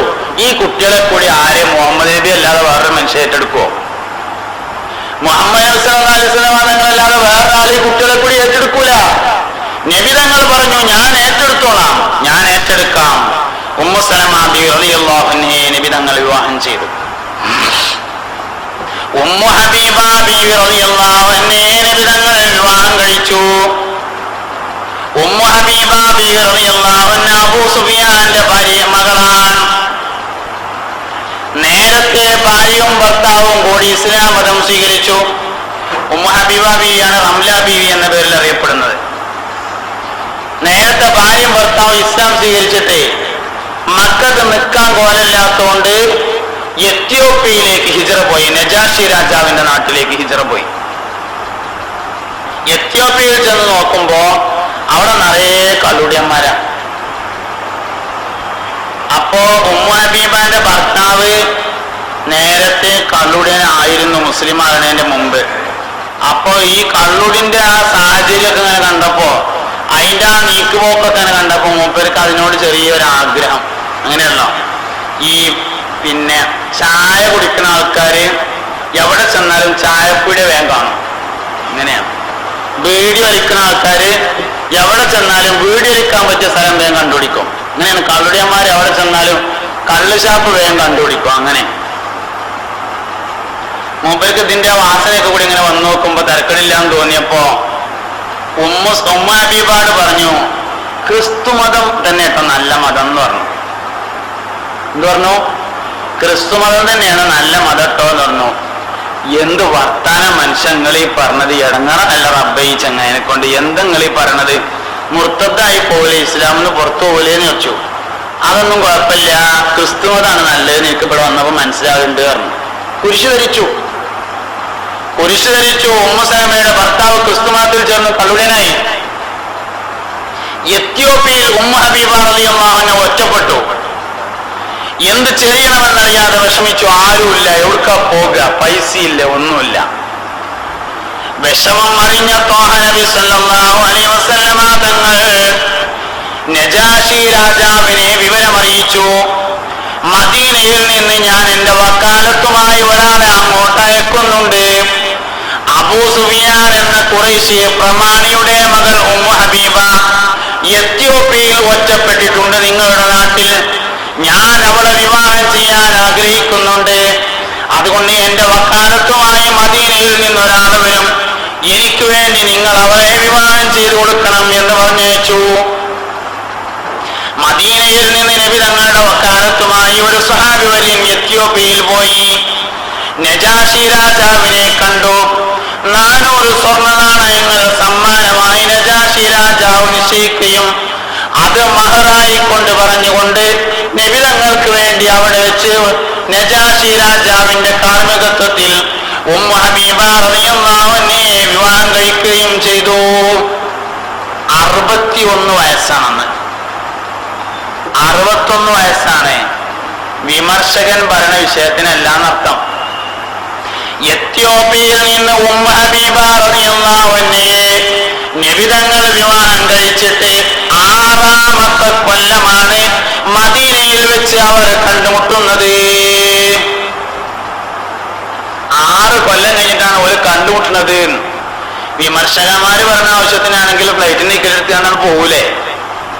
അല്ലെങ്കിൽ ഈ വിമർശനത്തിൽ ഒരു അർത്ഥമില്ല കേട്ടോ. മുഹമ്മദ് നബി സല്ലല്ലാഹു അലൈഹി വസല്ലം തങ്ങൾ എന്ത് പറഞ്ഞാലും ദീനിന്റെ നിയമമാവൂലേ? അത് ആവുമല്ലോ. അങ്ങനെയാണെങ്കിൽ ഇത്ര സ്ത്രീകളോട് താല്പര്യമുള്ള ആളാണെങ്കിൽ നഊദുബില്ല, സിനയെ ഇസ്ലാം അനുവദിക്കേണ്ടതല്ലേ?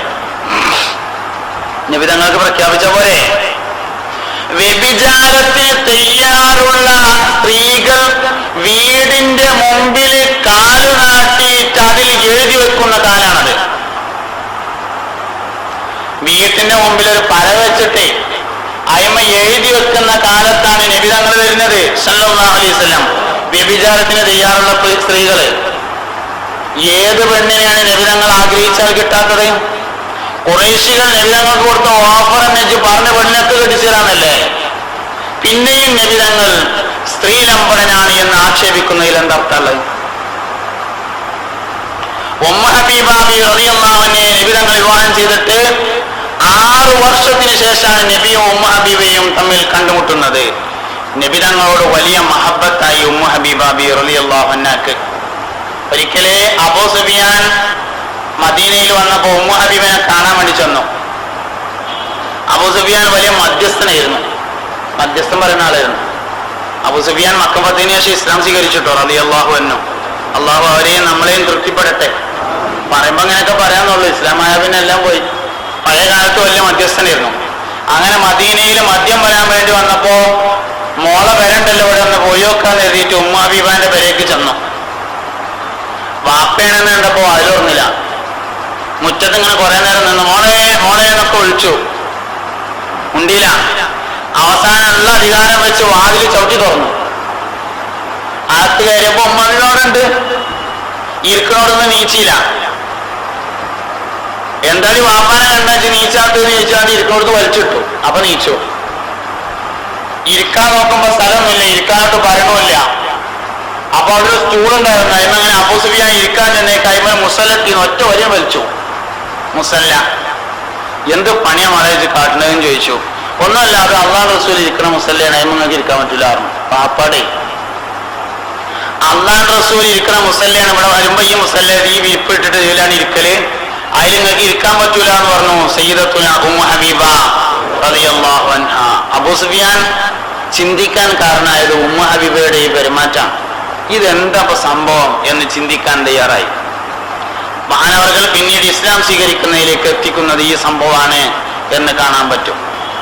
നബി സല്ലല്ലാഹു അലൈഹി വസല്ലം തങ്ങളുടെ ഓരോ വിവാഹങ്ങളും ഈ രൂപത്തിലാണ്. ഓരോ വിവാഹങ്ങളും ഈ തരത്തിൽ നടക്കുകയാണ്. ജുവൈരിയ ബിവി റളിയല്ലാഹു അൻഹയെ നബി സല്ലല്ലാഹു അലൈഹി വസല്ലം വിവാഹം ചെയ്തു.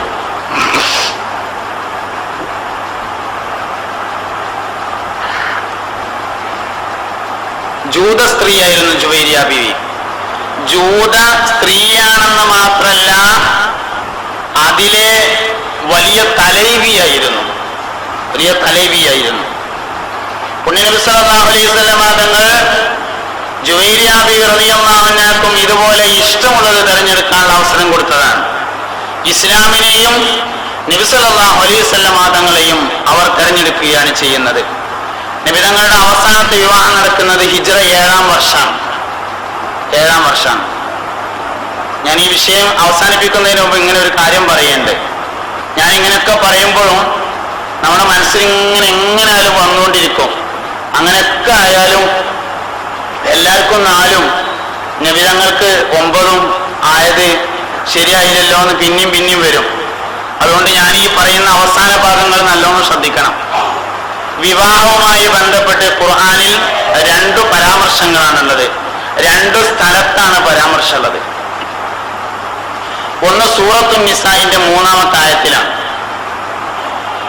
സൂറത്തുൻ നിസാഇന്റെ 3-ാമത്തെ ആയത്തിലാണ് ഒരു പരാമർശമുള്ളത്. വഇൻ ഖിഫ്തും അല്ലാ തുഖ്സിദൂ ഫിൽ യതാമാ ഫൻകിഹൂ മാ ഖബലകും മിനൻ നിസാഇ മസ്നാ വസുലാസ വറുബാ. അതാണ് ഒരു പരാമർശം. രണ്ടാമത്തെ ഒരു പരാമർശമുള്ളത് സൂറത്തുൽ അഹ്സാബിന്റെ 52-ാമത്തെ ആയത്തിലാണ്. സൂറത്തുൽ അഹ്സാബിന്റെ 52-ാമത്തെ ആയത്തിലാണ് മറ്റൊരു പരാമർശമുള്ളത്. 2 പരാമർശം കൂടിയും കൂട്ടിവെച്ചാല് ഏതാനും കാര്യങ്ങൾ കിട്ടും. ഒന്നാമത് കിട്ടുന്ന കാര്യം, യത്തീം കുട്ടിയെ വിവാഹം ചെയ്യണമെങ്കിൽ വലിയ നീതിബോധം ആവശ്യമാണ് എന്നാണ് ഒന്നാമത്തെ കാര്യം. എല്ലോണം ശ്രദ്ധിക്കട്ടോ, ഇതിന്റെ ഏറ്റവും കാതലായ ഭാഗം ഞാൻ അവസാനിപ്പിക്കാൻ പോവാം. 3 മണി. ഒന്ന്, ഈ ആയത്തിൽ നിന്ന് കിട്ടുന്നത് യത്തീം കുട്ടിയെ വിവാഹം ചെയ്യണമെങ്കിൽ വലിയ നീതിബോധം ആവശ്യമാണ്. അത് നിങ്ങൾക്ക് ഭയമാണ് തോന്നുന്നതെങ്കിൽ യത്തീം അല്ലാത്ത 2, 3, 4 നിങ്ങൾ വിവാഹം കഴിച്ചോളൂ. അപ്പൊ ഒന്ന്, യത്തീം കുട്ടിയെ വിവാഹം ചെയ്യാൻ നീതിബോധം ആവശ്യമാണ്. 2, അല്ലാത്തത് 2, 3, 4 വിവാഹം കഴിക്കാം. സൂറത്തുൻ നിസാഇന്റെ 3-ാം ആയത്തിന്റെ അവസാന ഭാഗത്തിലും സൂറത്തുൽ അഹ്സാബിന്റെ 52-ാം ആയത്തിന്റെ അവസാന ഭാഗത്തിലും അടിമ സ്ത്രീകളെ വിവാഹം ചെയ്യാം എന്ന് പറയുന്നുണ്ട്. 2 ആയത്തിലുണ്ട് അടിമ സ്ത്രീകളെ വിവാഹം ചെയ്യാം. അതാണ് 3-ാമത്തെ കാര്യം. 4-ാമത്തെ കാര്യം സൂറത്തുൽ അഹ്സാബിന്റെ 52-ൽ നബി തങ്ങളുടെ വിവാഹവുമായി ബന്ധപ്പെട്ടതാണ്. നബിയെ ഇനി നിങ്ങൾ വിവാഹം ചെയ്യാൻ പാടില്ല എന്ന് പറയുന്നതാണ് അഹ്സാബിന്റെ 52-ലെ ആദ്യ ഭാഗം. ഇനി നിങ്ങൾ വിവാഹം ചെയ്യാൻ പാടില്ല. 6-ാമത്തേത്, നിലവിലുള്ള ഒരു ഭാര്യയെ വിവാഹമോചനം നടത്തിയിട്ട് വേറൊരു പെണ്ണിനെ കൊണ്ടുവരാനും പാടില്ല. എടുക്കാൻ വേണ്ടിയിട്ട് നിലവിലുള്ള ഒന്നാണ് ഒഴിവാക്കിയിട്ട് വേറെ എടുക്കാം, അതും പാടില്ല. ആറാമത്തേത്, നിങ്ങൾ വിവാഹം ചെയ്ത ഒരു സ്ത്രീയെ, നബിയെ, നിങ്ങൾ വിവാഹമോചനം നടത്താൻ പാടില്ല. സൂറത്തുൻ നിസാഇന്റെ 3 സൂറത്തുൽ അഹ്സാബിന്റെ 52 കൂടി ചേർത്ത് വെച്ചാൽ ഈ 6 കാര്യങ്ങൾ അതിൽ നിന്ന് കിട്ടും. 6 കാര്യം കിട്ടും. ഓരോന്നും പരിശോധിക്കാം. യതീം കുട്ടികളെ സ്വന്തം മക്കളായി വളർത്തുന്ന രീതി അന്നുണ്ട്. അതാണ് നേരത്തെ പറഞ്ഞ പെൺകുട്ടികളെ തീരുമാനിക്കുക എന്ന് പറഞ്ഞ വിഷയം. ജിന്റെ പെൺകുട്ടിയാണെന്ന് തീരുമാനിക്കുക. യതീം കുട്ടികളെ, അന്ന് യതീം കുട്ടികൾ ഒരുപാടുണ്ടാവും. കാരണം കുടുംബങ്ങൾ തമ്മിൽ സംഘട്ടനങ്ങളും കലഹങ്ങളും ഉള്ള കാലഘട്ടമാണ് അന്ന്. യതീം കുട്ടികൾ ഉണ്ടാവും. യതീം കുട്ടികൾ തോനുണ്ട്, യതീങ്ങാന കുറവാണ്. അങ്ങനെയാണ് അന്ന്. ഇന്ന് യതീങ്ങാന കൂടുതലാണ്, യതീം കുട്ടികൾ കുറവാണ്. അങ്ങനെയാണ്. അന്ന് യതീം കുട്ടികൾ ഒരുപാടുണ്ട്, യതീങ്ങാന കുറവാണ്. അപ്പൊ യതീംഖാന എന്ന് പറഞ്ഞത് ഈ മനുഷ്യന്മാരൊക്കെ തന്നെയാണ്. ഓലിങ്ങനെ യതീം കുട്ടികളെ കൊണ്ടുവരും, മര്യാദക്ക് തിന്നാനും കൂടി കൊടുക്കാതെ നോക്കി വളർത്തും. പ്രായം തികഞ്ഞ് അത്യാവശ്യത്തിനുണ്ട് ആയി എന്ന് തോന്നിയാല് മഹർ പോലും നൽകാതെ യജമാനൻ വിവാഹം കഴിക്കും. ഇത് അന്നുണ്ടായിരുന്നൊരു നിയമമാണ്. അതാണ് സൂറത്തുൻ നിസാഇന്റെ 1-ാം ഭാഗം. ഈ പണി പറ്റൂല. അല്ലാത്തത് 2 കെട്ടിക്കോളി, എന്നാലും ഈ പണി ചെയ്യരുത്. അതാണ് വൈൻ ഖിഫ്തും അല്ലാ തഅദിലു വൈൻ ഖിഫ്തും അല്ലാ തുഖ്സിതു ബിൽ യതാമ ഫൻകിഹു മാ ഖബലകും മിനൻ നിസാഇ മസ്ന വസുലാസ വറുബാ എന്ന് പറഞ്ഞത്. ഈ ഏർപ്പാട് പറ്റൂല. യതീം കുട്ടിനെ കല്യാണം കഴിക്കണോ, നല്ലോണം ചെലവിന് കൊടുക്കാൻ തയ്യാറുള്ളവനായിരിക്കണം. ഇല്ലെങ്കിൽ അല്ലാത്ത നിങ്ങൾ 2 കെട്ടിക്കോളി. എന്താ കാരണം? ഓർക്ക് കുറച്ചൊക്കെ പൈസ ഉണ്ടാവും, ഓരോ ഒപ്പൻ്റെ അടുത്തും ഉണ്ടാവും, അവിടെ കെട്ടിക്കോളി. എന്നാലും യതീം കുട്ടിനെ ഈ പണി ചെയ്യരുത്. 3 ഇക്കോളി എന്നാലും കുഴപ്പമില്ല, 4 ഇക്കോളി എന്നാലും കുഴപ്പമില്ല. എന്നാലും എന്ത് ചെയ്യരുത്? യതീം കുട്ടിനെ ഈ പണി ചെയ്യരുത് എന്നാണ് ആയത്ത്. അതിലാണ് 2-ാം കാര്യമായ 2, 3, 4 എന്നിവ വരുന്നത്. 2 വിവാഹം ചെയ്യാം, 3 വിവാഹം ചെയ്യാം, 4 വിവാഹം ചെയ്യാം എന്ന് വരുന്നത് അതാണ്. ഇവിടെ എന്താ യഥാർത്ഥത്തിൽ സംഭവിച്ചത്? ഈ ആയത്തിറങ്ങുന്ന സമയത്ത് സൂറത്തുൽ അഹ്സാബിന്റെ 52 ഹിജ്റ 7-ാം വർഷം നബി തങ്ങളുടെ അവസാനത്തെ വിവാഹത്തിന് ശേഷമാണ്. എന്തായാലുള്ളത്, ഈ ആയത്തിറങ്ങുന്ന സമയത്ത് നബി തങ്ങൾക്ക് 9 ഭാര്യമാരും സ്വഹാബത്തിന് 4, 3, 2, 1 പെണ്ണെട്ടാത്തവര്. ഇങ്ങനെയാണ്. ലോണം ശ്രദ്ധിക്കട്ടോ. സ്വഹാബത്തിന്റെ കൂട്ടത്തിൽ കല്യാണം കഴിക്കാത്തവരുണ്ട്, 2 ഉള്ളവരുണ്ട്, 3 ഉള്ളവരുണ്ട്, 4 ഉള്ളവരുണ്ട്. സിദ്ദീഖുൽ അക്ബർ റളിയല്ലാഹു അൻഹു കുറെ വിവാഹം കഴിച്ചിരുന്നു. ഈ ആയത്ത് ഇറങ്ങുമ്പോൾ 4 ഉള്ളൂ, അതിൽ താഴെ 3 ഉള്ളൂ. ഉമർ റളിയല്ലാഹു അൻഹു 8 വിവാഹം കഴിച്ചിരുന്നു. ഈ ആയത്ത് ഇറങ്ങുമ്പോൾ 4 ഉള്ളൂ. ഓരോരുത്തരും അങ്ങനെ തന്നെയാണ്.